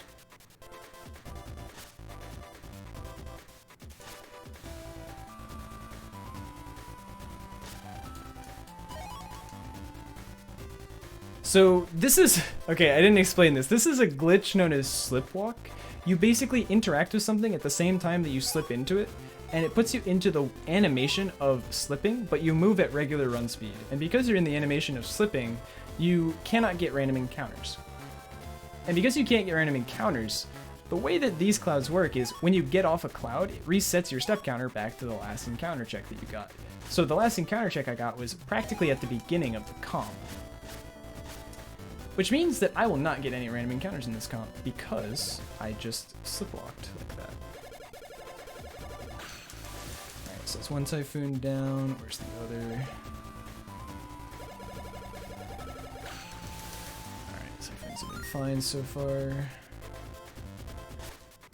Oh yeah, these are the best circles. Don't question me.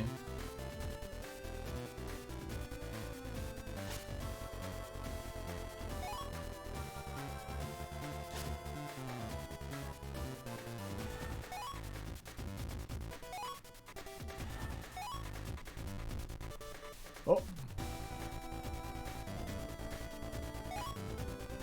Because you don't get encounter checks while you're slipping. Oops. Oops. Alright, where you at? Typhoons. Oops.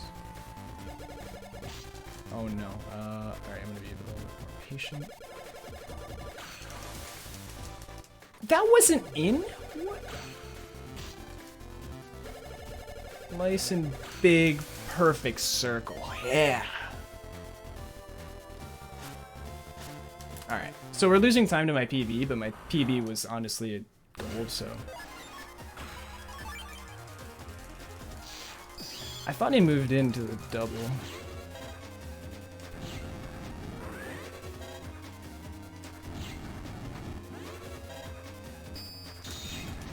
Alright.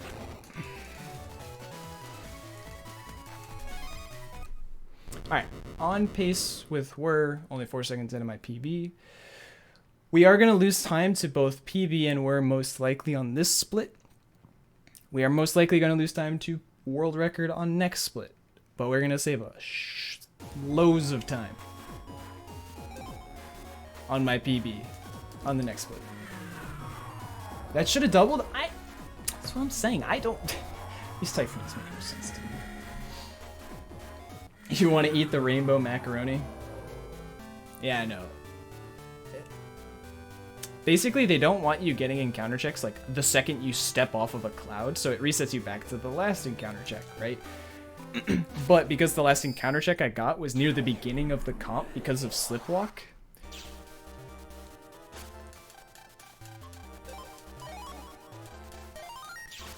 it just works out in my favor.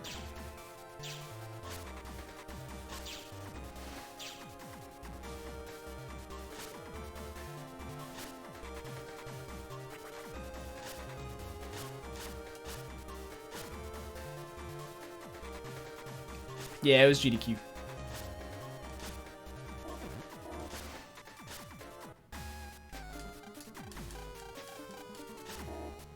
Almost forgot to talk to that guy.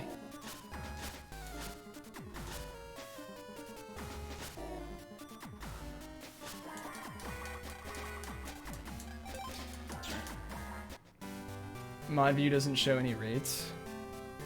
Interesting. Rated with a party of 764.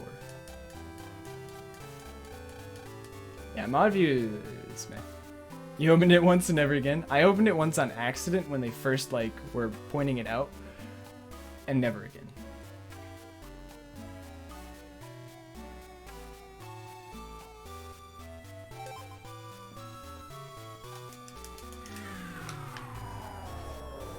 Those are all outgoing and not incoming.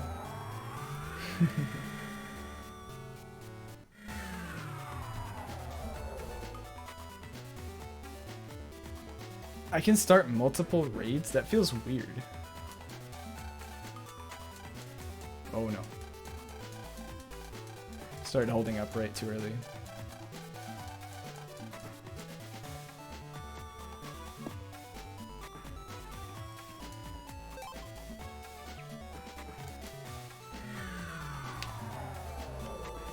Sorry I didn't cancel it technically. I mean, you could start a raid and then people still, like, not everyone leaves, but everyone, like, or maybe people come back. Like, you don't have to end your stream with a raid, it's just, that's usually what happens.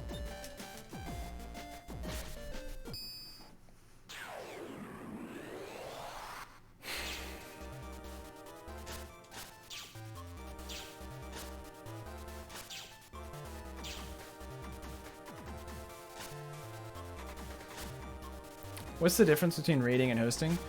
Raiding immediately brings everyone watching you to another person's channel.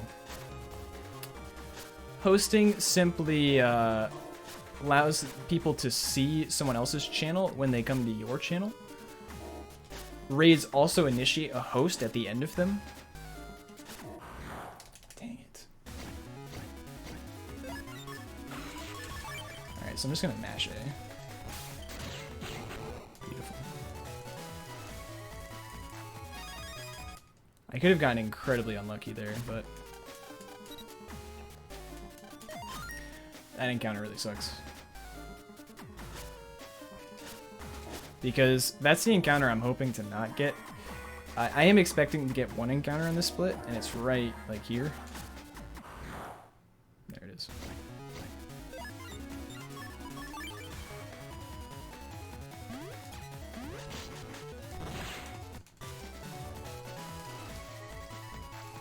That's a way to do it, I guess.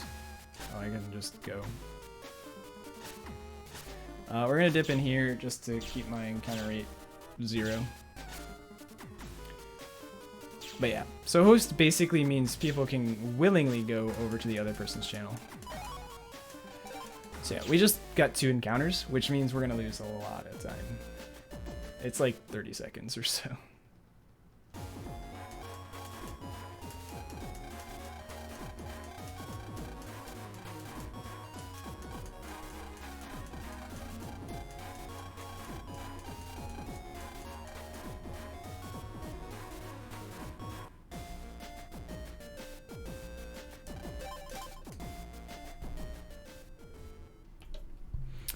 But that's okay, because we can, like, save a ton of time over my PB on this split.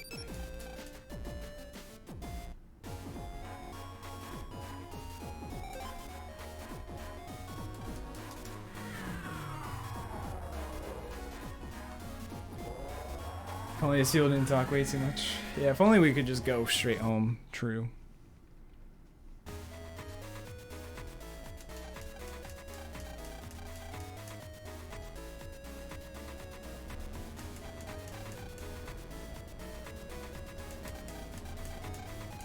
Oh, that's right, 6.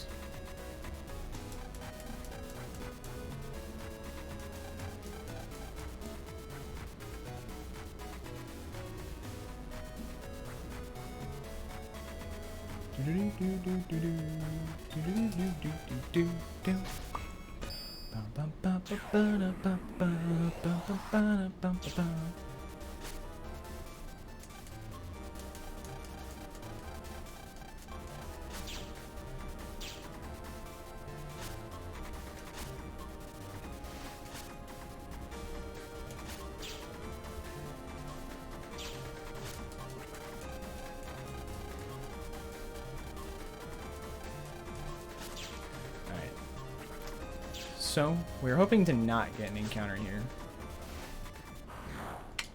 That's so unlucky.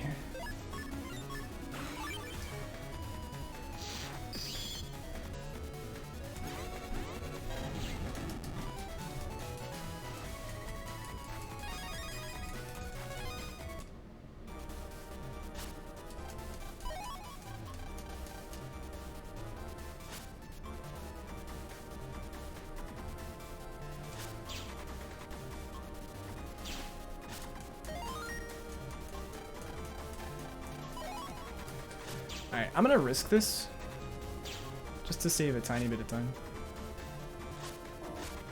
Very nice.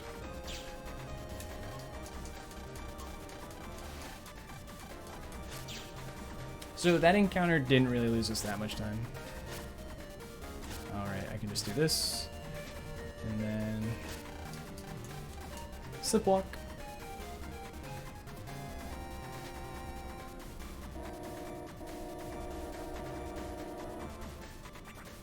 Enter a cutscene.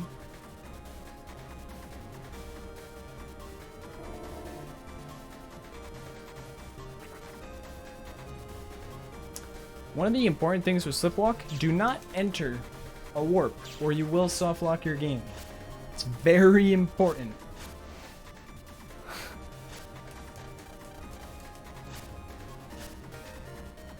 GMD skip, very nice. Blessed by the GMD.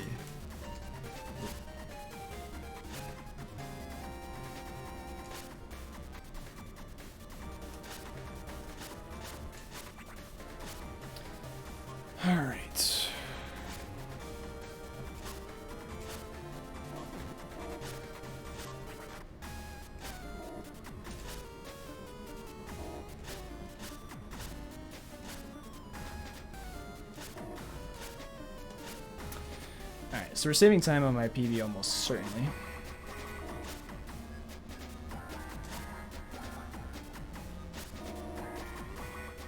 Yep, we are definitely saving time on my PB. Camera's getting blurry. I don't actually know if this saves time. I'm not even gonna do it. I'm gonna close my eyes.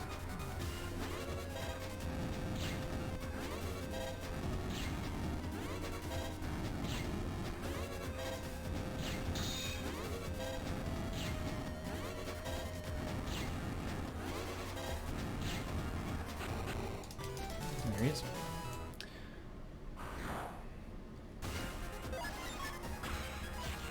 Yes. Let's get rid of that. Oh, I should have gotten rid of one more chip.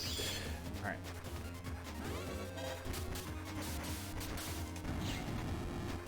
Away.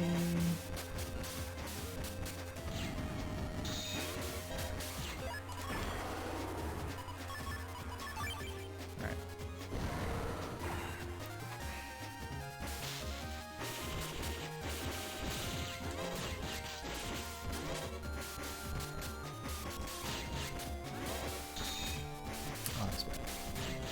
This fight could have been so much faster, but that's fine.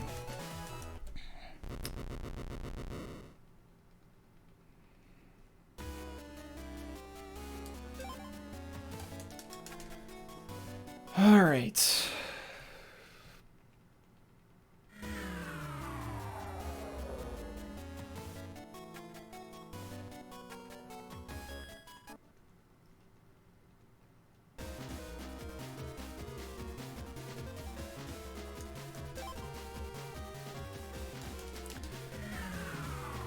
So the unfortunate thing is we're almost guaranteed losing time on this split.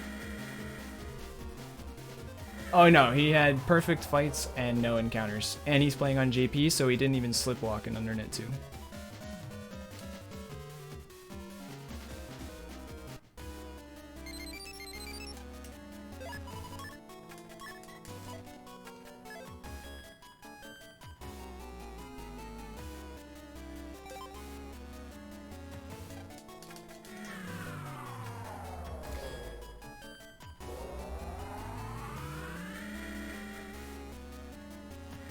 I've never actually looked at his PB to see exactly what happened in his blast dive, but yes, it was a gold.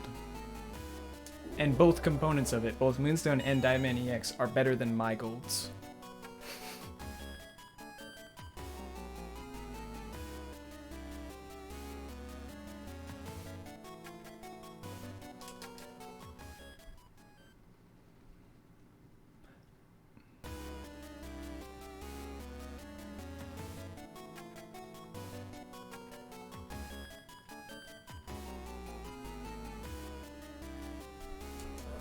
Oh no, it is.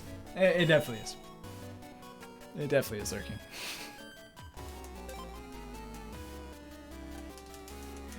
Who is worth the moment? Jagoomba. Is slipwalk not possible in JP? You can't slipwalk off of GMDs or mystery data. You can't slipwalk and obtain an item or the game softlocks you.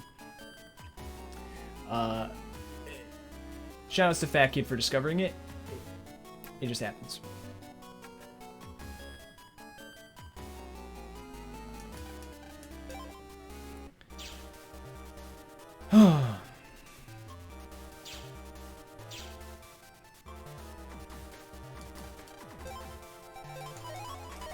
Just need 2 more. Yeah, like I said, it's unfortunate because we're almost guaranteed to lose time to my PB here. Ooh. We're very likely to lose time to Jagoomba's PB here too. It's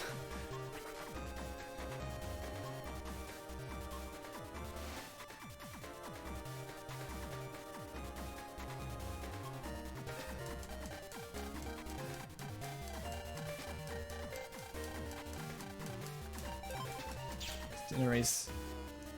Yep, no. Because I think it was back when they were still like experimenting with slipwalk. There was literally a marathon run. It was a race between Aerthar and Cheese. And they were talking about slipwalk and its potential uses without really talking too much about it because like they hadn't messed with it yet. And Aerithar decided middle of that run to be like, oh yeah, I'm gonna try slipwalking through AC/DC or something like that. She's like, oh, I got no encounters because I just slipwalk. I used the glitch.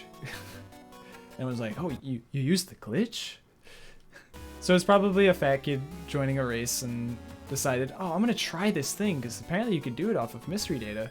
Oh, I'm the only one that plays on JP. I found a glitch. I found a glitch within the glitch.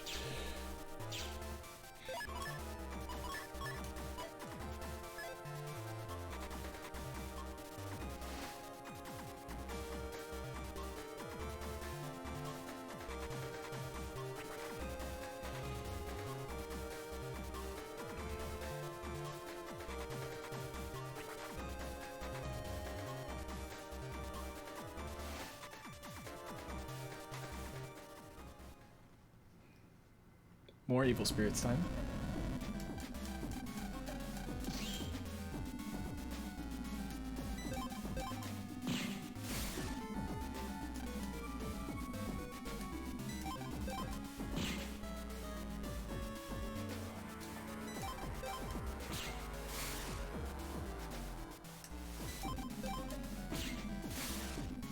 You love the evil spirit segment? No. I accidentally knifed instead of axed. That should be fine. Bro. Or I should have sorted is what I meant to say. I don't even think... I think I dagger once more.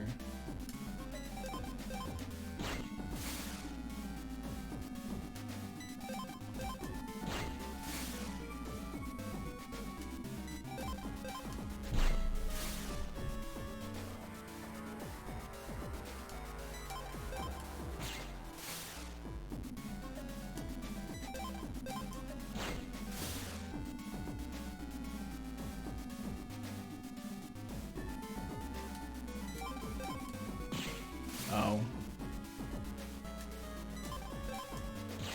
Fine. There was one more.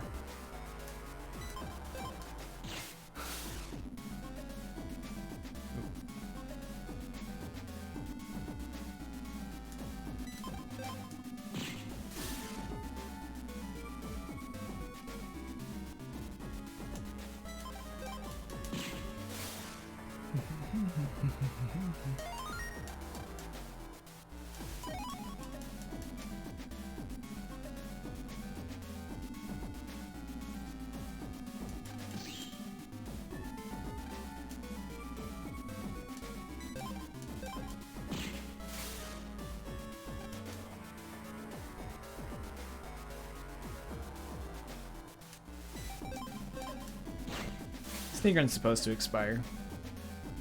No need to press Fs for it.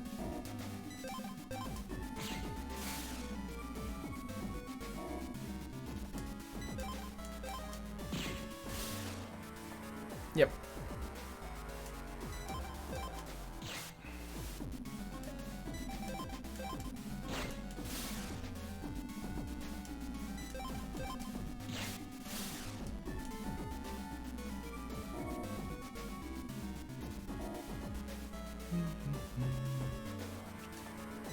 Capcom finally realized that forcing random encounters during puzzles is annoying.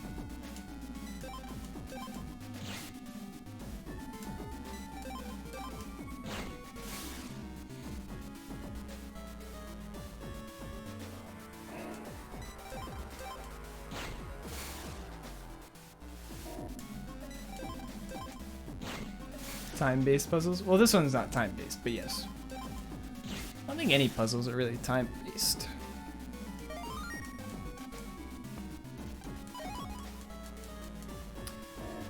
Alright, so we lost a few seconds due to a small mishap, but like I said, we're going to lose time on this split regardless, probably, because this is the most RNG-dependent fight. And we just drew the perfect draw for it.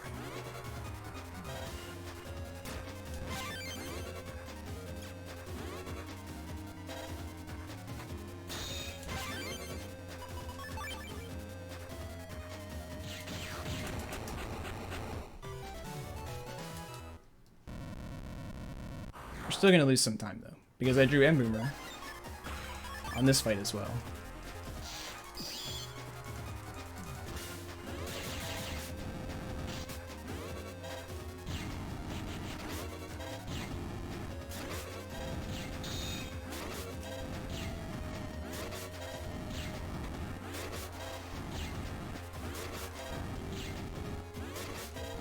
But not that much time lost, at least not as much as I expected.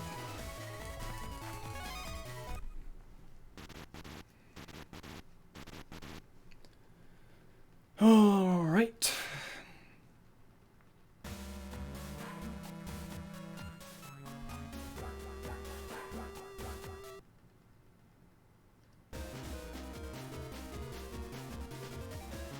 So able to choose Proto Man version for PN5 so you could just go on vacation.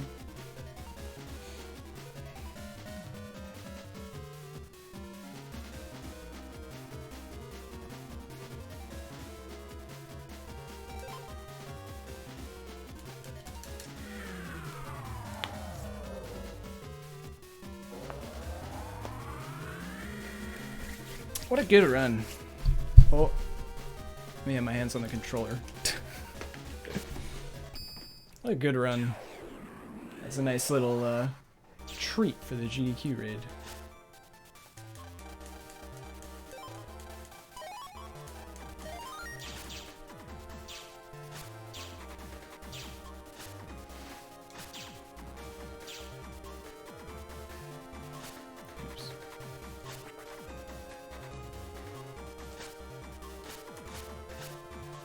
How good are my next few splits? This split is kind of hard to beat, but not impossible. It's, you know, it's good, but not like, I'll probably lose time to it. The next split, there's free time save. Alright.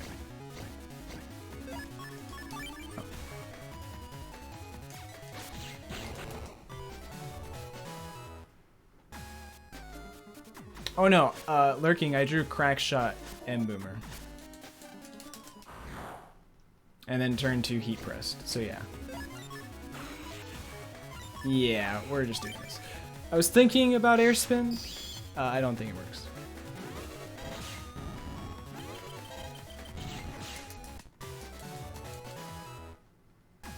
I also had black bomb in there as well. Was really nice. Was really nice.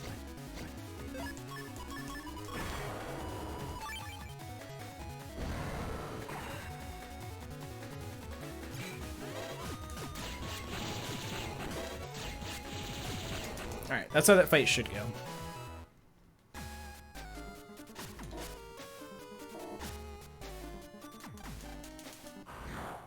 Yeah, I didn't draw Boomer on Colonel. I drew air spin.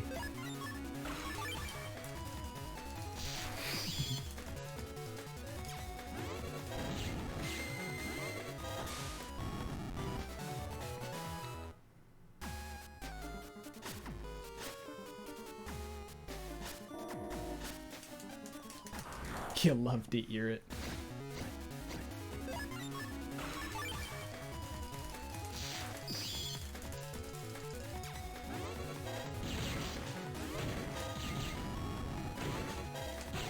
Bullies. Desyncing their jumps.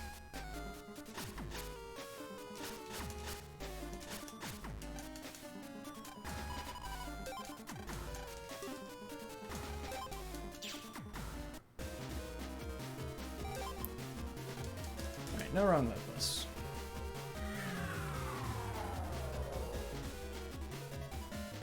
They're just ice climbers, mates. Freaking desync, man. Oh. Corners are hard. Trying to wobble me. Unfortunately, they need better stun mechanics. They need to not cause iframes to do that. 12.0.exe are more X characters you imagine for BN. I mean, most of the BN games or fan games try to stay away from using Capcom IP, I would say. The only real exception is like Chrono X.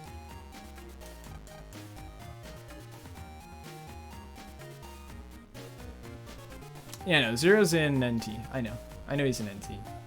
But that's kind of a one-off. And it's never talked about in the main series. There's a really bad design.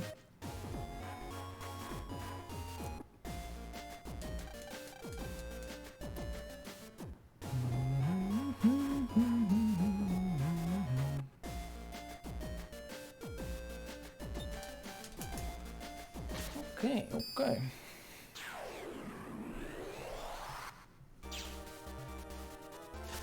Almost went the wrong way for a second.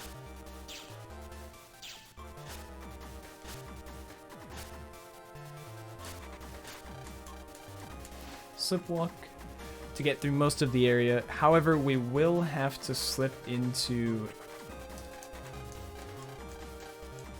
glide later because you can't jack out from this state. You can't actually do anything but interact with things. And then once you hit a wall, you lose slip walk. That's why you see me moving very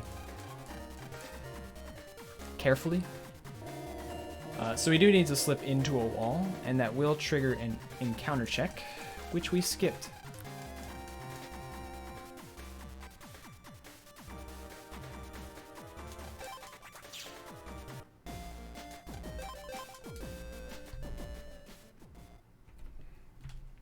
The tiniest amount of time saved. Most of the time loss on that split was probably just... Oh, hi. Probably due to small decision-making things, like when I was about to take airspin, and maybe like the dude's desyncing for a bit. Talk to mom, talk to mom.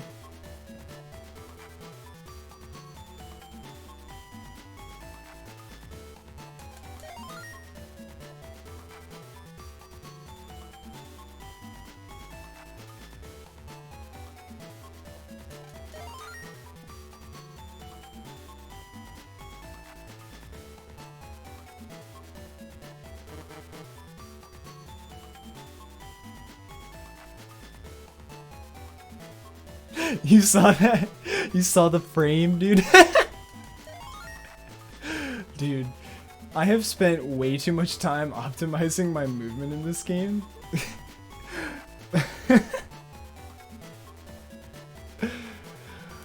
Woo!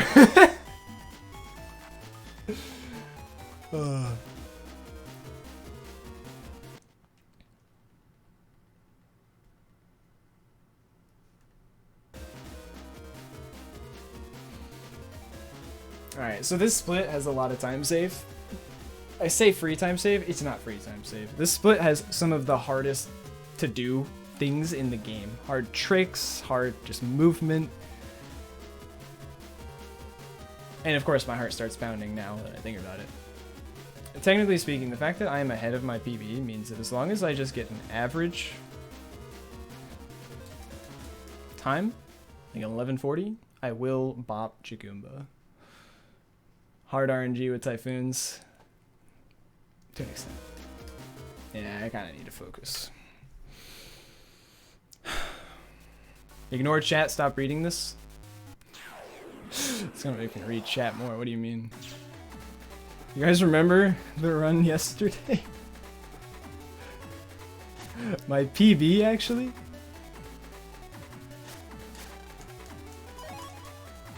Where I got tented by Circus Man because I was reading chat. On Warpace.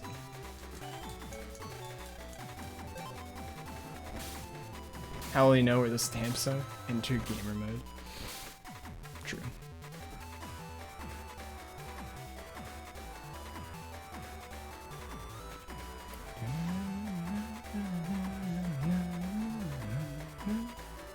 True gamer mode is just humming music.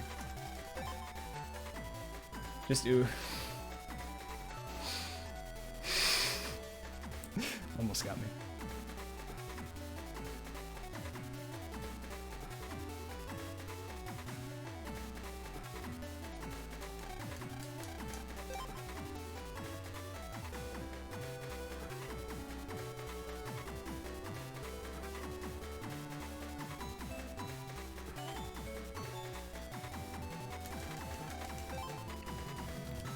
These stages have some phenomenal music. can confirm. Also, I messed up this comp in my PB. I went and did the last one second. It was very confusing. Yo, what's up, Chaotic? Dabbing on in here.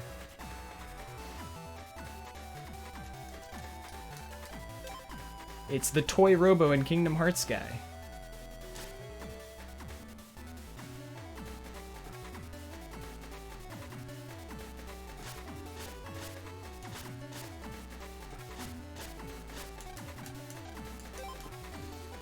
Started replaying 6 this morning, so maybe it was Destiny? Maybe. Alright. Destiny's what I played.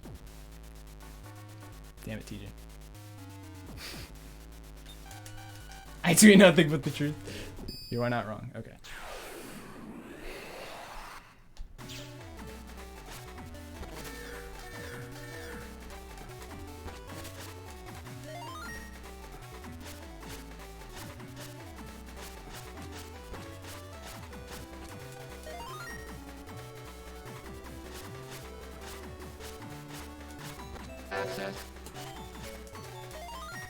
Really, Tony?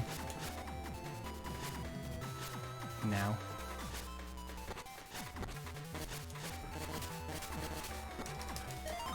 Really, Tony? Thank you for the gifted sub to Chaotic.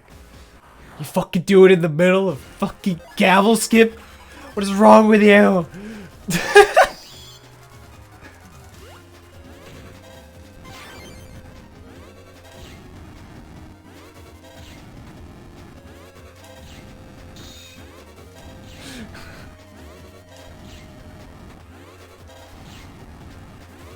Literally made me look in the middle of gavel skip.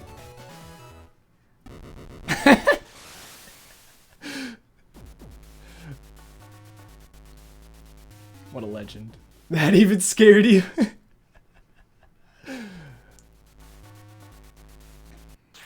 Classic Tony, classic Tony.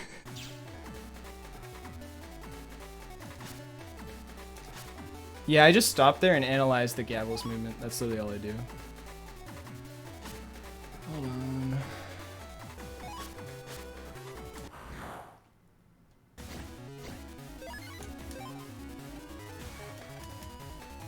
What?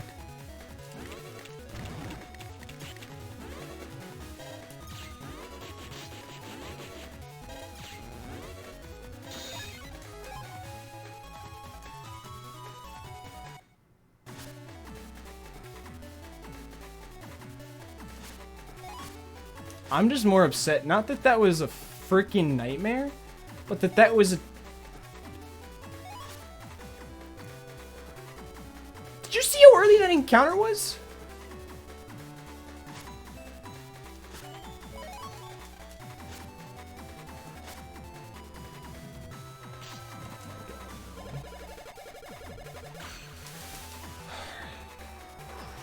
Phew.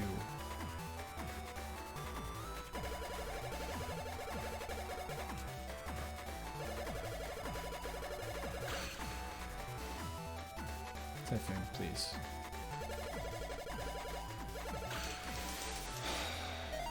Alright. Because of the pace, I was risking it. I was risking it. Because of the pace, I risked it.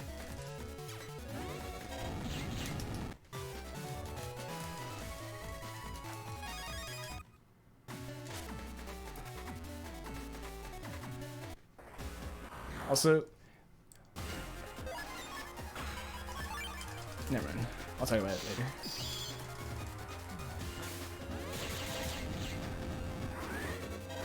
Oh. No, I didn't let go of B. I legitimately did not let go. I swear.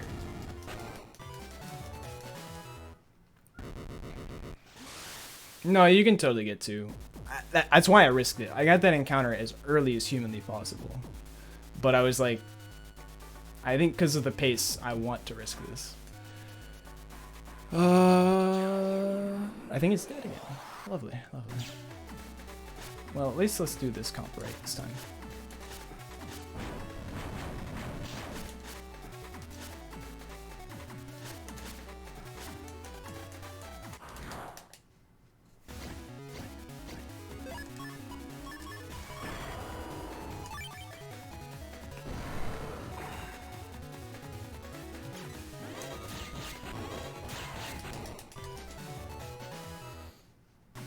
It's okay. I'll just execute from here on out and see what type of time we get. Probably can still PB, honestly.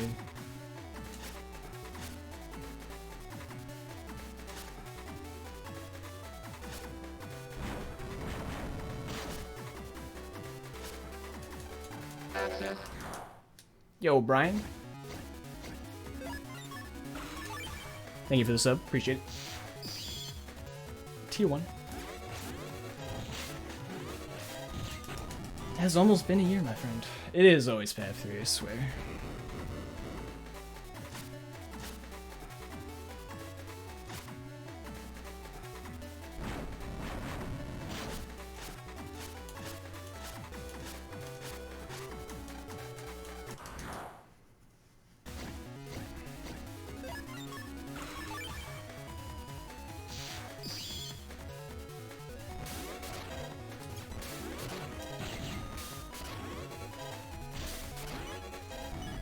Where the fuck are you going? Ugh. I should have just dodged it. I don't know why I was greedy.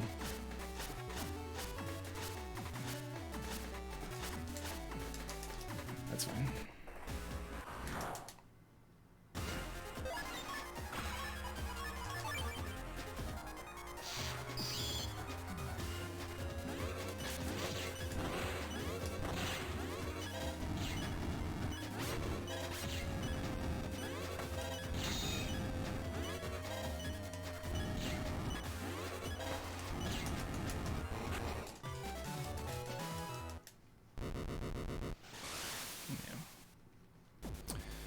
Maybe fastest trigger. Saves the day.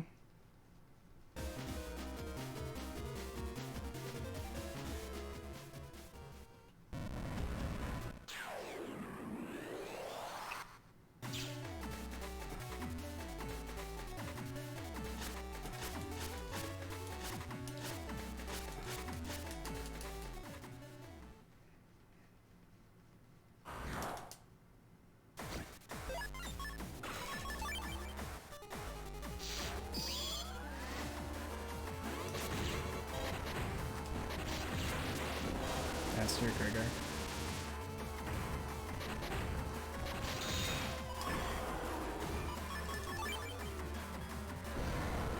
Fastest Gregar wouldn't have saved the day.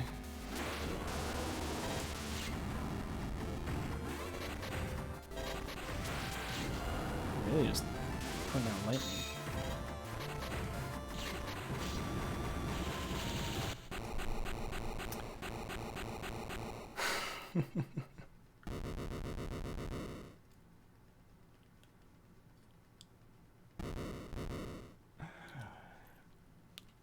Man.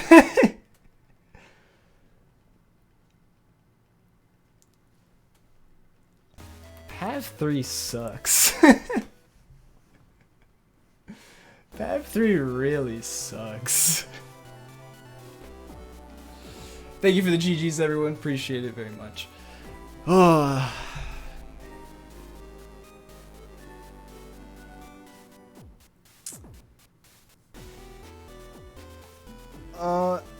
Let's say a normal run that doesn't get bullied in Path 3 should be getting an 11:40 Gregar split, so I should have saved 24 seconds there. So I should have been, in my opinion, 15 seconds ahead of world record.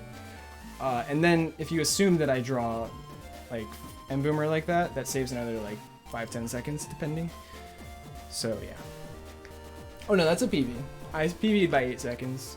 Appreciate the GGs, everyone. Appreciate it. Pastries, Maple, Etchy, Saren, Lurky, Dashi, Alchemist, Digi, Jagumba, The Legend. Appreciate the GG. TJ, Summit, Felisu, yeah, Felisu, Russia, appreciate it. Quest to save 10 seconds. Quest to save 10 seconds. Indeed. So close, so close.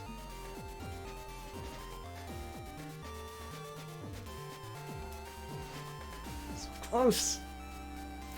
Oh, it makes me so mad. Because there's so much that could have just gone right. Yeah, current world record is 2:09:30, which is why you can see on the splits that I'm plus 9.2. That's the world record comparison. Yeah, I've gotten 2 sub 210s now. And... oh, damn it, dude. If I can get world record again on my next run... Stragger, thank you for gifting a sub to Jagumba. Appreciate it, my friend. I'll go back to having that situation I had a little while ago, which was that I had like 4 of the 5 top times in the game, period. No, the second one yesterday was a 2:10:05. Not quite. It was very close. I know, Jagumba will probably bot me the second he like starts doing attempts again. Like if I'm getting 2:10s like this, Jagumba's gonna start doing it too. I believe. But that's why I just gotta get one that is hard to beat, you know? Just get the sub 209. What's the problem? But that is a super good time, especially considering I was trying to interact with chat the whole time and explain things because of the GDQ raid. Again, thank you. Shoutouts to GDQ. Appreciate the raid.